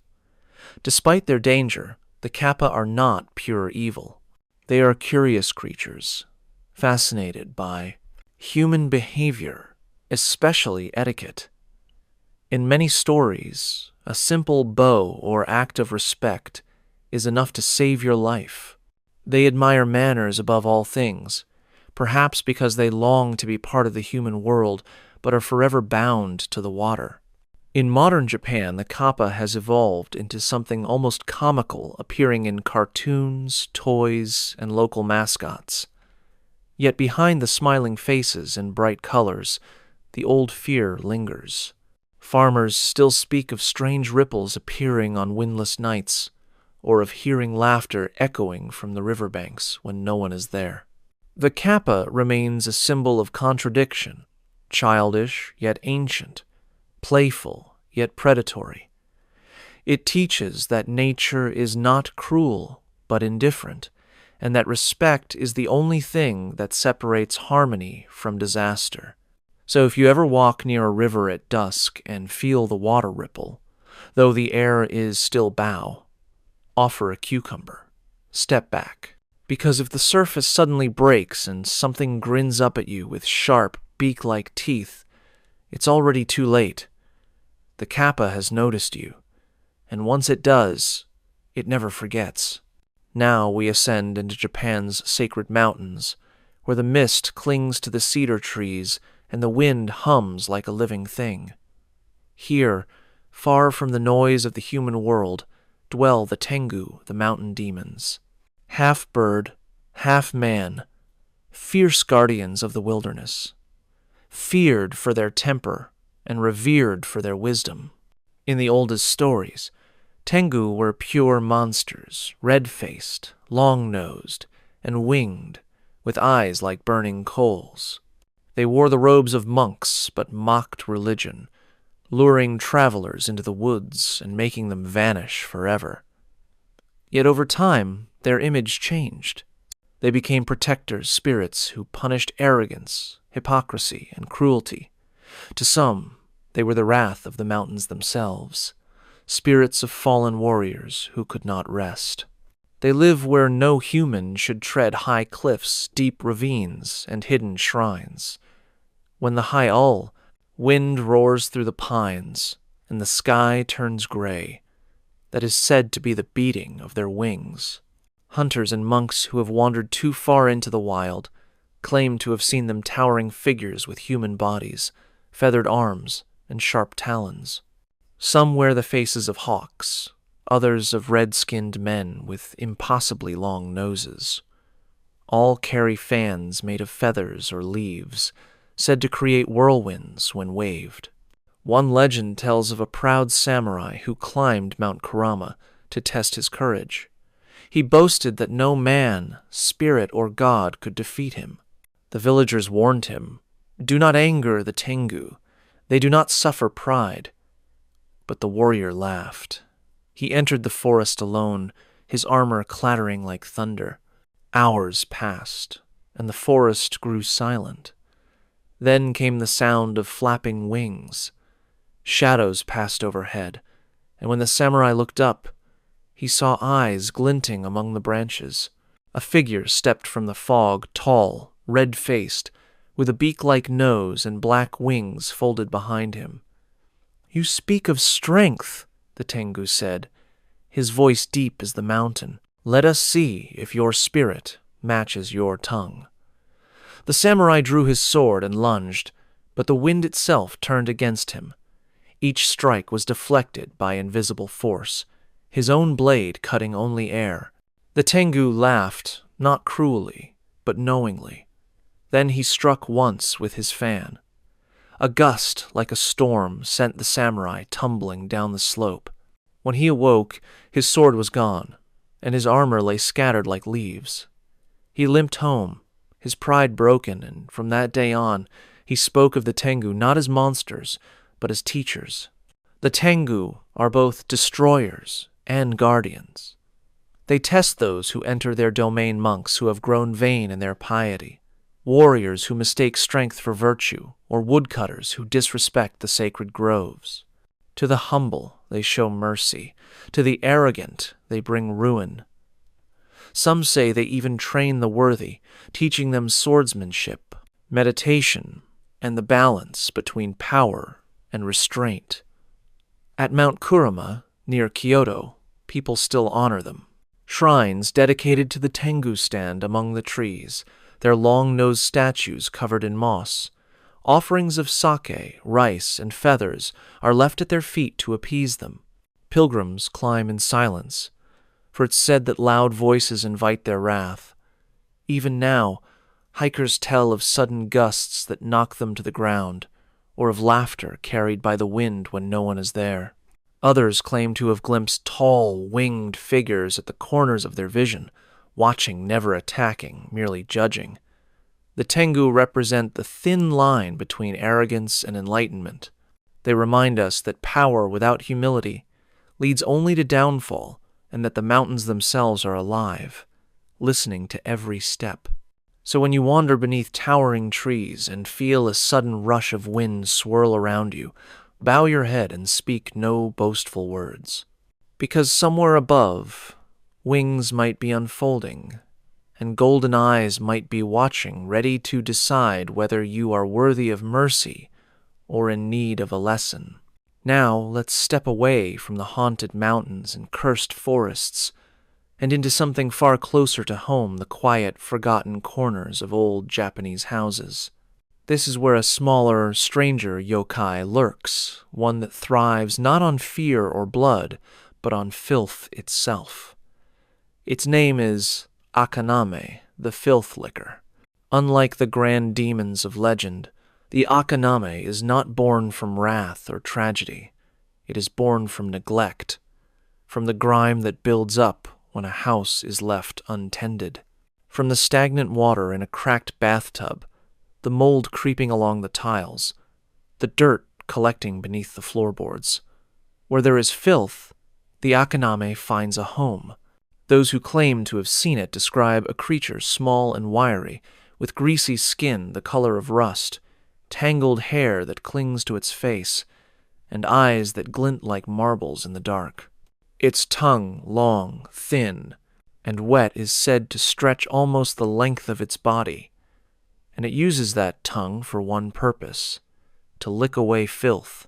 In the Edo period, mothers warned their children to keep the bath clean, or else the akaname would come in the night. It would slink into the bathroom on its bony limbs, its long nails scraping softly against the wooden floor. Then it would crouch beside the tub, tongue flicking out to lap at the oily water, the soap scum, the dirt left behind from the day's bathers. The sound of it, slow, sticky, rhythmic, was said to echo through the house like someone breathing too close to your ear. But the akaname does not harm humans. It doesn't chase, or bite, or curse. It simply cleans in the most unsettling way imaginable. Still, its presence is considered a warning, that filth attracts corruption, that neglect invites the strange. A dirty house is a doorway, and the akaname is only the first to slip through. In one story, a young couple moved into an old house near Osaka. They loved its charm, the creaking floors, the deep wooden bathtub. But every morning, they noticed something odd. The grime around the tub would vanish, though neither had cleaned it. One night, curious, they pretended to sleep and waited. Around midnight, they heard it, the slow creak of floorboards, followed by the faint slap of bare, wet feet. Peering through a crack in the door, they saw it crouched over the tub, its tongue lapping at the waterline, its hunched back twitching with each swallow. They didn't scream. They only watched as it finished, licked its lips, and crawled back into the shadows beneath the floor. The next day, they scrubbed the entire house spotless, and the creature never returned. Artists of the Edo period depicted the akaname not as terrifying, but grotesquely humorous, a kind of grotesque house spirit, reminding people that laziness and decay bring strange consequences. It belongs to that old class of yokai that are less about punishment and more about cautioned spirits of everyday life that keep humans disciplined through superstition. Yet even now, in rural towns where old wooden baths still creak in the dark, some elders will tell you that the akaname is real. They say you can hear it on humid nights, the faint slurping from behind a closed door, the soft sound of something dragging its tongue across the tiles. The akaname is not evil. It's a mirror held up to human carelessness, a living embodiment of dirt and neglect. A reminder that the boundary between the ordinary and the supernatural isn't always in the mountains or deep forests sometimes. It's in your own bathroom. So, if you ever wake late at night and hear a wet, rhythmic sound from behind the door, don't open it. Don't look. Just remember, it's not a ghost trying to harm you. It's something much simpler. Something cleaning what you left behind. Now we return to the deep mountains where the trails fade into fog and the forests swallow sound. Here dwells Yamamba, the mountain witch. To some, she is a devourer of men. To others, a lonely spirit who once knew love and now knows only hunger. Her story changes with the mountain itself, sometimes cruel, sometimes kind, but always watching from behind the trees. In the oldest tales, Yamamba appears as a ragged old woman living alone in a hut deep within the forest. Her hair is white as snow, her skin weathered like bark, and her teeth glint sharp when she smiles. Travelers who lose their way sometimes find her cabin, smoke curling from the chimney, the faint smell of miso soup drifting into the mist. She greets them with warmth, offering food and shelter, her voice gentle, her eyes kind. But those eyes never blink long enough, and those who stay until morning rarely leave alive. One legend tells of a merchant who was caught in a storm while crossing the mountains of Echigo. He stumbled upon Yamamba's hut and begged for shelter. She welcomed him in, drying his clothes by the fire and feeding him a meal that tasted strangely sweet. When night fell, she spread a futon for him to rest. But as he lay there, half asleep, he heard a low rustling sound, the creak of bones, the wet smack of lips. Peeking from beneath his blanket, he saw her crouched by the fire, her mouth stretching open far wider than human, her jaw unhinging as she gnawed on something pale and small. In her hands, he sawed a severed arm. He fled into the snow, the witch's laughter echoing through the forest. She gave chase, her hair whipping like white flame, her long limbs moving faster than her frail body should allow. The merchant barely made it down the mountain before collapsing at dawn. When he looked back, there was no hut, only trees and a trail of footprints that ended halfway up the slope. But Yamamba is not always a monster. In other tales, she is a mother, even a protector. The most famous story tells of a traveling woman who took refuge in the witch's hut one winter. The woman was pregnant, weak from hunger. Yamamba took pity on her, helping deliver her child safely. When the woman left, she promised to return with food and gifts, but she never did. Yamamba raised the child herself, nursing it with milk and kindness. That child grew into Kintaro, the golden boy, a hero of impossible strength, who wrestled bears and became a loyal retainer to Minamoto no Raiko. In this version, the witch is not a monster, but the wild mother of legend, the spirit of nature itself, fierce yet nurturing. These two faces of Yamamba the Devourer and the Protector reflect Japan's ancient fear and reverence for the mountains. The wild was both life and death, sustenance and danger. The same earth that fed you could swallow you whole. The witch became its voice, punishing arrogance, rewarding humility, unpredictable as the weather itself. Even today, hikers in Japan's remote regions tell stories of an old woman glimpsed near mountain paths, her back bent, her robes tattered, her smile too wide. Sometimes she offers food or directions. Sometimes she only watches. And sometimes, when fog covers the trail, she disappears altogether, leaving behind only a single footprint too large to belong to any human. The Yamamba is a spirit of duality, monstrous yet maternal, savage yet sacred. She embodies the wild heart of Japan's mountains, beautiful, dangerous, and eternal. So if you ever find yourself lost in the high mist and see a small hut glowing faintly through the trees, think carefully before you knock. If the old woman inside greets you kindly, bow deeply, thank her, eat nothing, and when she smiles, no matter how kind her eyes may seem, never look too closely at her teeth. Now we meet a yokai far less sinister than the others, the Hitotsume Kozo, the one-eyed boy spirit.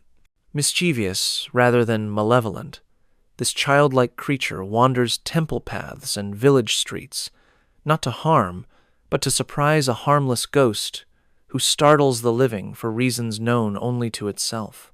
The Hitotsume Kozo looks almost human small, bald-headed, and dressed like a novice monk, with a staff or wooden bowl in hand. At first glance, he seems like a lost child. But when he turns his face toward you, you see it. One large, unblinking eye in the center of his forehead, gleaming like a lantern in the dark. His expression is never angry, just wide-eyed, curious, and strangely innocent. He appears on rainy evenings or during twilight, often outside old temples or quiet crossroads.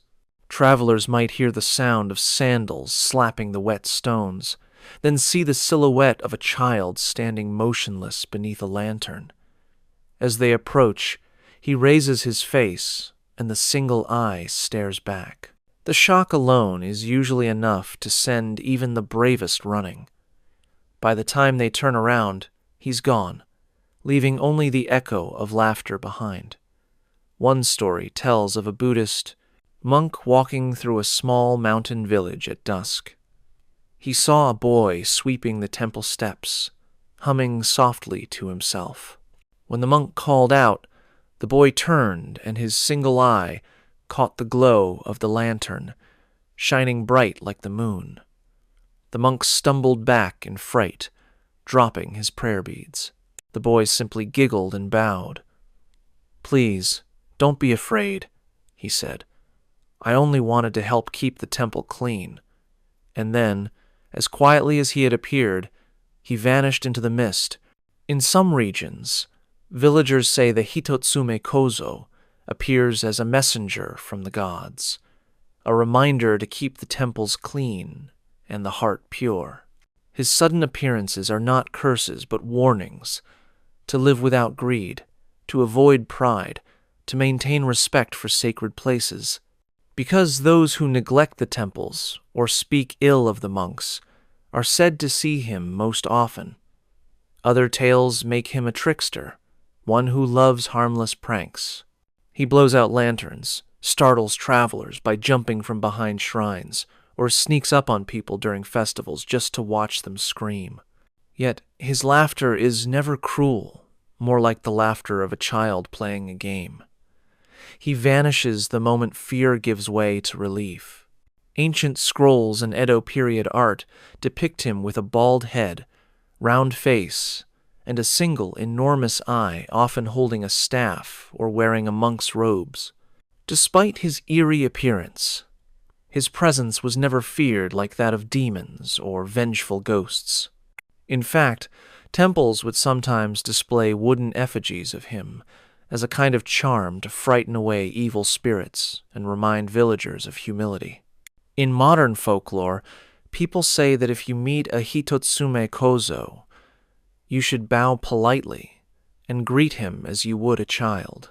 If you show fear or rudeness, he might play tricks on you for days, hiding your sandals, blowing out your candles, or whispering your name in the dark. But if you treat him kindly, he will simply smile and disappear into the evening fog. The Hitotsume Kozo is one of Japan's gentlest yokai, the embodiment of surprise without malice, of innocence twisted only slightly by the supernatural. He reminds people that fear often lives in the unexpected, not in true danger. So if you ever walk past an old temple at twilight and glimpse a small figure sweeping the steps, don't be alarmed. Bow your head, offer a smile, and keep walking. Because sometimes the eye that watches you from the dusk doesn't belong to evil. It belongs to a lonely spirit who just wants to play. Now let's visit the quieter corners of the yokai world, where even the objects humans discard can come back to life. This is the tale of the Karakasa Obake, the haunted umbrella spirit, a creature neither cruel nor kind, born not from death but from neglect, an everyday thing that waited too long to be remembered. In Japanese folklore, it is said that when an object reaches its 100th year, it gains a spirit of its own.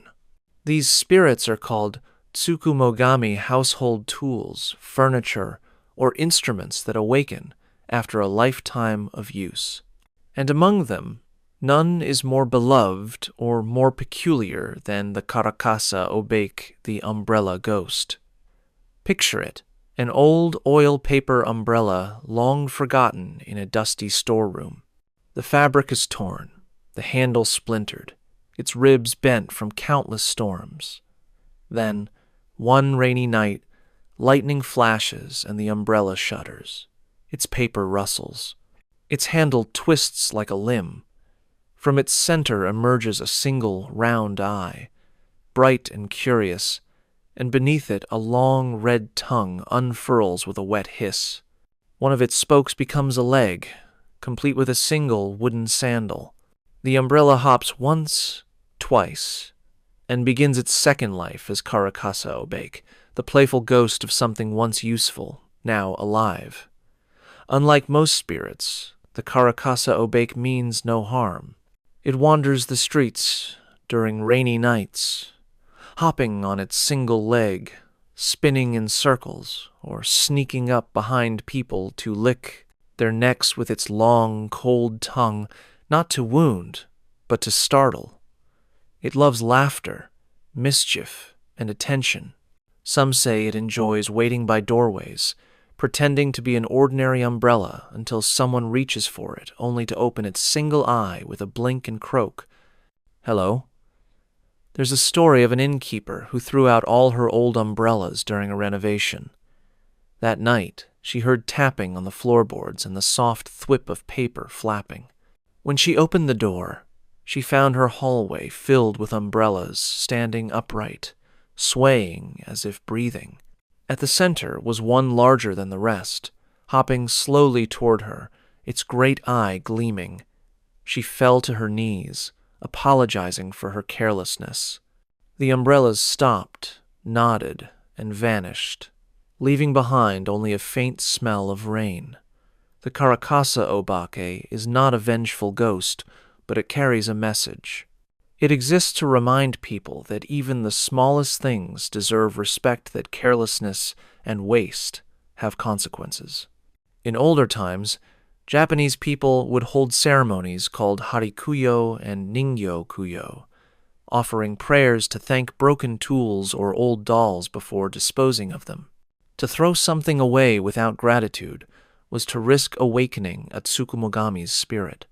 Artists in the Edo period often painted the Karakasa Obake as a cheerful monster, its tongue hanging out, its eye wide and gleeful. Children found it funny rather than frightening, a symbol of the idea that everything, even the simplest umbrella, might have a soul. But like all yokai, it can turn darker when disrespected. There are tales of people mocking old objects, only to find their homes plagued by strange sounds. The tap-tap of a single sandal, the brush of fabric on the floor, or the soft creak of an umbrella opening by itself in the middle of the night. Still, for most, the Karakasa Obake remains a gentle ghost. A trickster, yes, but a lonely one. It dances through the rain, singing softly to itself, its paper flapping like laughter in the wind, and when dawn comes, it folds itself up and waits patiently for the next storm. So, the next time you're caught in the rain and see an old umbrella lying by the roadside, don't kick it aside. Pick it up. Whisper a thank you. Because if you listen closely, you might hear a faint giggle from inside a spirit delighted to know it hasn't been forgotten. Now we come to one of the most iconic and mischievous of Japan's household spirits, the Chochin Obake, the haunted lantern. Like its cousin, the Karakasa Obake, it is a Tsukumogami, an ordinary object given life after a century of faithful service. But while the umbrella ghost hops through rain, the Chochin Obake awakens in the soft glow of firelight, dancing through the night like a flicker of laughter in the dark. Once, it was just a simple paper lantern hanging from the eaves of a tea house or glowing quietly outside a shrine. For years, it lit the paths of travelers, guided customers home, and burned until its paper tore and its wooden frame cracked with age. Most people would throw such an old lantern away. But if it's left too long in a dusty corner, forgotten and unblessed, it may open one final time and never close again. The paper splits from top to bottom, forming a gaping mouth. A single round eye opens above it, wide and curious. From the torn edges flickers a small blue flame, the lantern's old fire reborn as its soul. Now it floats through the night, its wooden frame creaking softly as it drifts between houses and temples, muttering in a voice that sounds like wind through thin paper. The Chochin Obake isn't violent. Its favorite pastime is to startle, not harm. It appears suddenly in dark hallways, flickering to life just as someone passes by. It might hover beside your window late at night, its single eye blinking as if curious about the world it once illuminated. Sometimes it sticks out a long red tongue from its paper mouth, wagging it playfully before vanishing into smoke. Those who scream or faint at the sight are its greatest delight. One old story tells of a lantern maker in Edo who prided himself on his craftsmanship. He threw away a batch of imperfect lanterns, mocking them for their flaws. That night, as he worked late in his shop, he noticed a faint glow behind him. When he turned, dozens of torn lanterns were floating in the air, their mouths open, their tongues waving, their flames flickering blue. They surrounded him silently, their eyes unblinking. The next morning, his apprentices found the workshop spotless, every lantern repaired, and the master too frightened ever to insult his creations again. The Chochino Bake, like all Tsukumogami, carries a moral more than a curse. It reminds people that even objects have spirits, that gratitude and care are part of harmony. To neglect, mock, or discard what once served you faithfully invites mischief from the unseen world.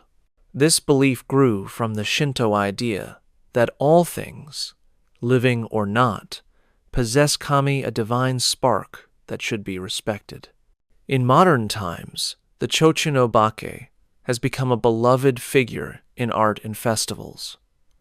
Children dress as the one-eyed lantern during Obon, its wide mouth and fluttering tongue more comical than terrifying. It appears in old woodblock prints, anime, and ghost stories, a charming echo of Japan's belief that nothing, not even a paper lantern, truly dies if it is remembered. Yet those who live in old houses still tell quiet stories.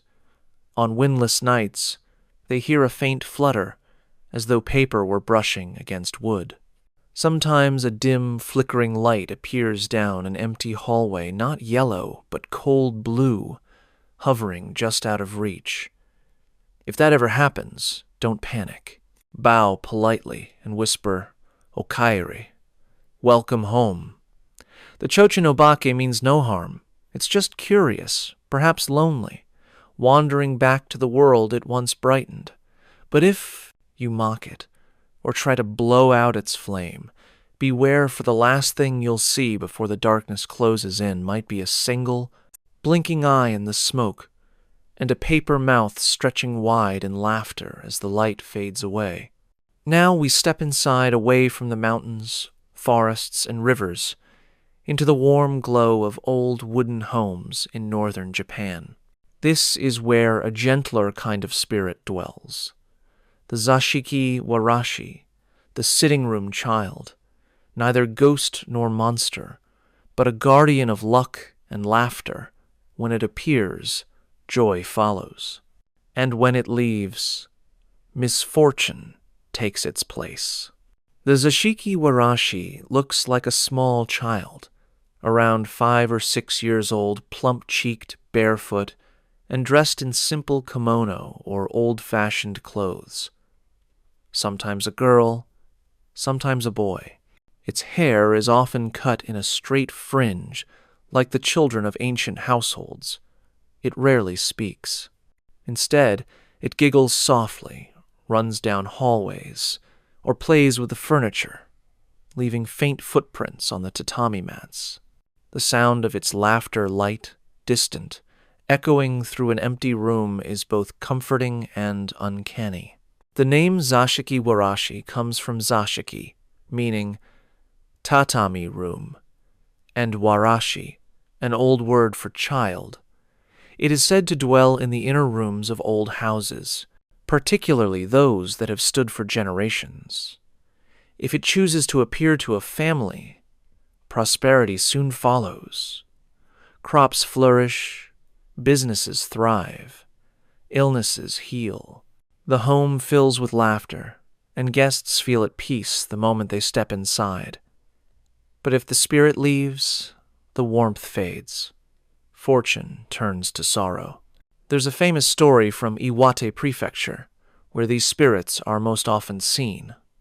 A wealthy merchant once built a grand home in the countryside. One night, His daughter woke to find a strange child sitting quietly beside her bed, watching her with curious eyes. When she spoke, the child only smiled and vanished.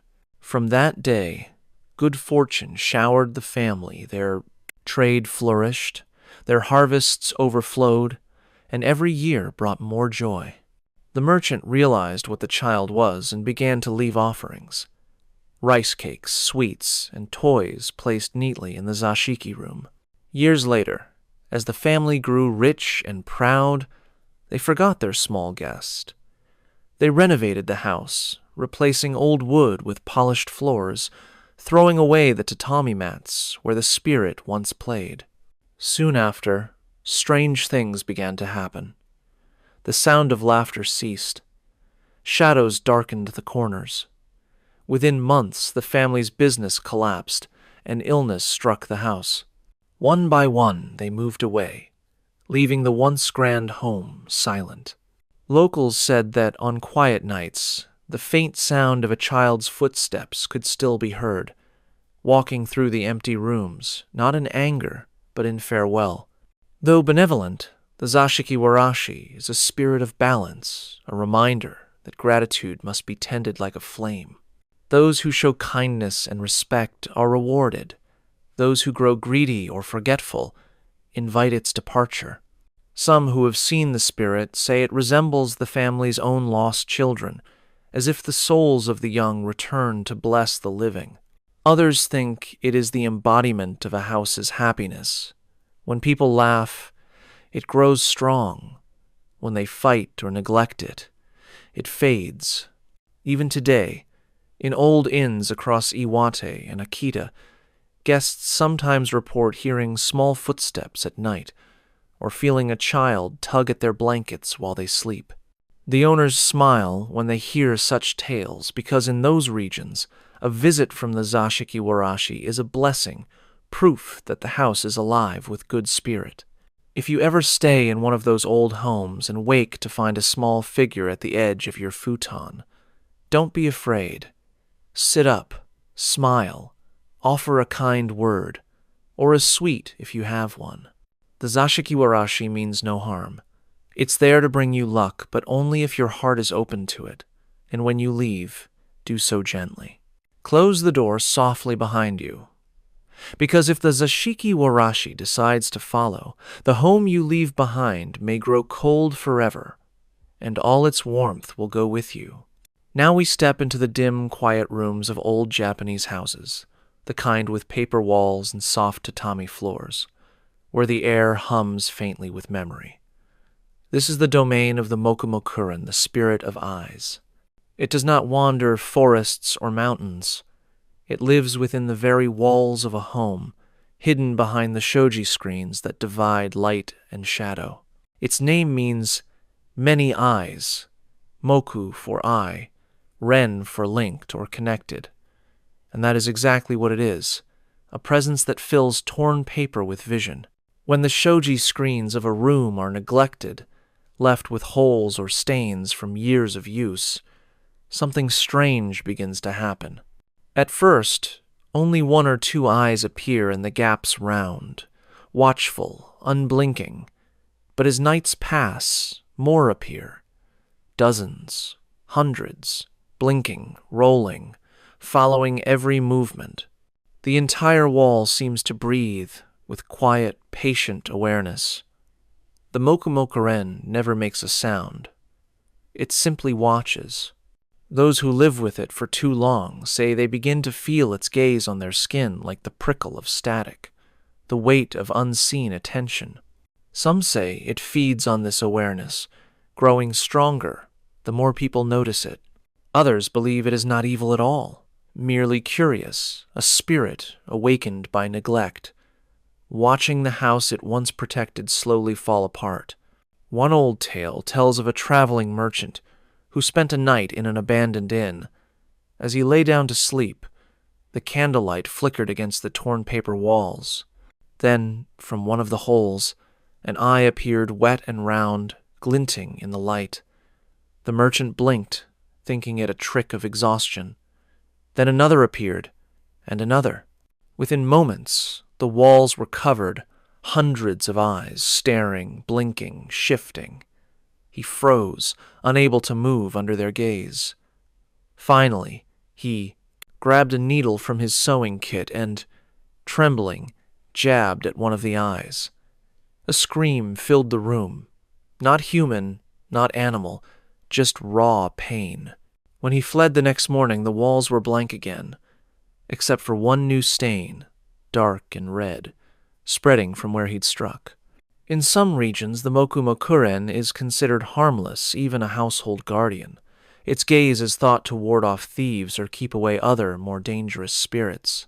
The superstition says that homes with watchful walls are less likely to be cursed. But if the owner lets the house decay completely, the eyes become angry, resentful, and vengeful. They open wide at night, staring endlessly, as if waiting for the neglectful resident to finally look back. Edo period artists often painted the mokumokuren as both eerie and fascinating paper walls, rippling with living eyes, each blinking independently, like 1,000 restless souls trapped in one room. The images were warnings disguised as humor, reminders to take care of one's home, to mend broken things before they grow strange. In modern times, people still tell stories of old ryokan inns where guests wake to find faint movements behind the shoji-like pupils adjusting to the dark. Some say the eyes can appear even on screens repaired too hastily, as if the spirit remembers where it once watched. Others claim to see them only in dreams. When sleeping near ancient paper walls, the sensation of being observed so vividly that they wake, certain something just blinked behind them. The mokumokuren is a spirit of attention, both the attention it gives and the attention it demands. It reminds us that neglect turns even gentle things restless, that every tear, every gap, is an opening for something unseen to slip through. So, if you ever stay in an old house and notice holes in the shoji, don't ignore them. Patch them carefully. Offer a word of thanks. Because if the eyes appear, it means the house remembers you, and it will. Keep watching, long after you've gone. Now the sky darkens, the wind slows, and rain begins to fall, soft at first, then endless. Somewhere within the downpour, a woman walks. Her kimono clings to her skin, her hair heavy with water, her face pale as moonlight through clouds. She is Ameona the Rain Woman, a spirit of sorrow, wandering wherever grief takes form in the weather. Ameona is not a demon in the way others are. She does not stalk or hunt. She simply appears in alleyways during sudden storms, on bridges under gray skies, or by windows where someone cries quietly alone. Wherever tears fall, she is near, for she is said to be born from them. Some stories call her a weeping mother, others a lonely ghost of unending compassion or unending despair. One legend tells of a woman who lost her child in a flood long ago. Every day she wandered the riverside, her kimono soaked, calling her child's name. When her voice finally faded, the villagers said she did not die, she became the rain itself. From then on, every time the river overflowed, they saw her figure standing in the current, bending low as if to search the waters for something lost. They left offerings on the riverbank, rice, incense, and tiny straw dolls, hoping to soothe her spirit so the floods would end. But not all see her as tragic. In some regions, Ameona is said to bring blessings to those who treat her kindly. A farmer who offers her shelter from the storm might find his crops nourished by perfect rain the following season. A traveler who shares his umbrella might be granted safety from lightning.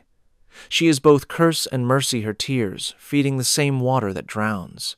And yet there are darker tales. In a village deep in the mountains, people once whispered of a woman who appeared whenever a child was born. She would knock on the door during a thunderstorm, begging to hold the newborn. If the parents refused, she would vanish, and rain would fall for 7 days straight. But if they let her in, she would cradle the child tenderly, her face serene, and when she handed it back, the baby's hair was wet, its skin cold as river stone. The rain would stop the next morning, and the woman would never be seen again until another birth, another storm. The Ame-Ana's presence is always marked by quiet sadness. She moves, with the rain never running, never rushing, always walking slowly, as though weighed down by invisible grief. Her eyes are deep and gentle, and when she smiles, it is never out of joy, but pity.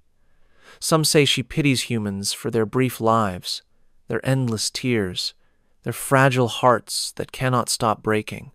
Others believe she envies them because they can cry once, then move on, while she must cry forever.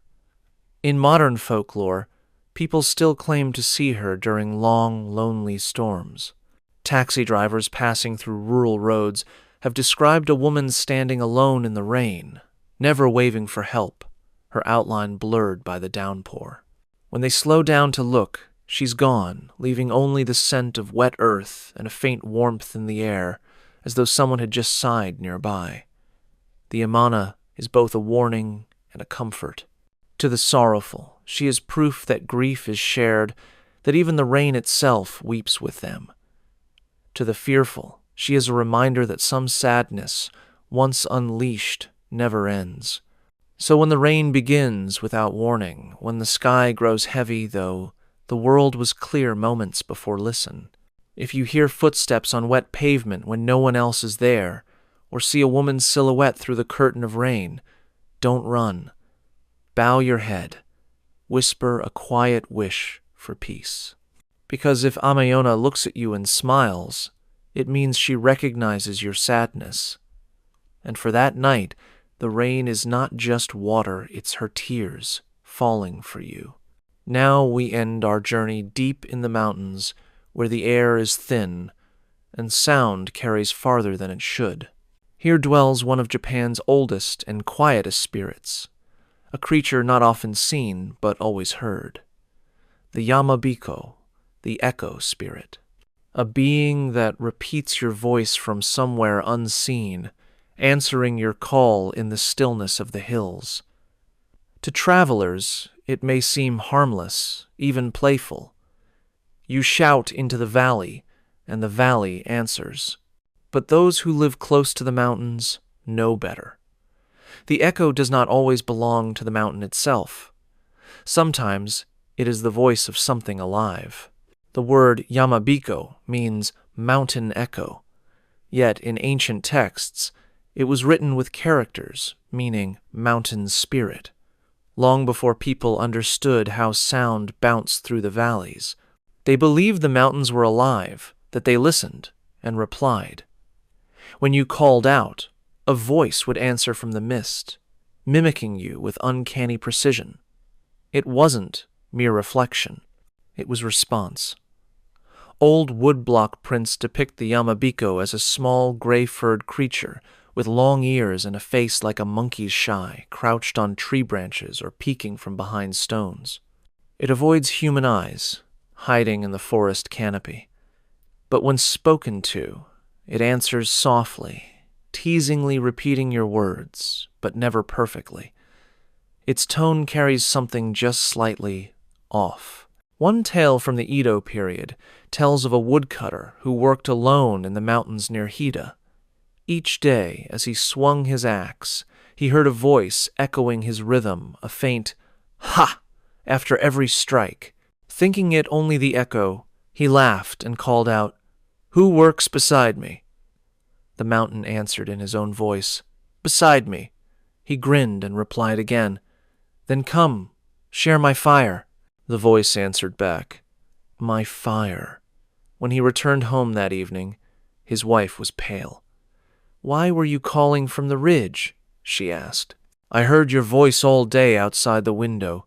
But he had not left the mountain. The next morning, his echo returned again, only this time it spoke first. In other stories, the Yamabiko's voice is said to carry the sound of the dead.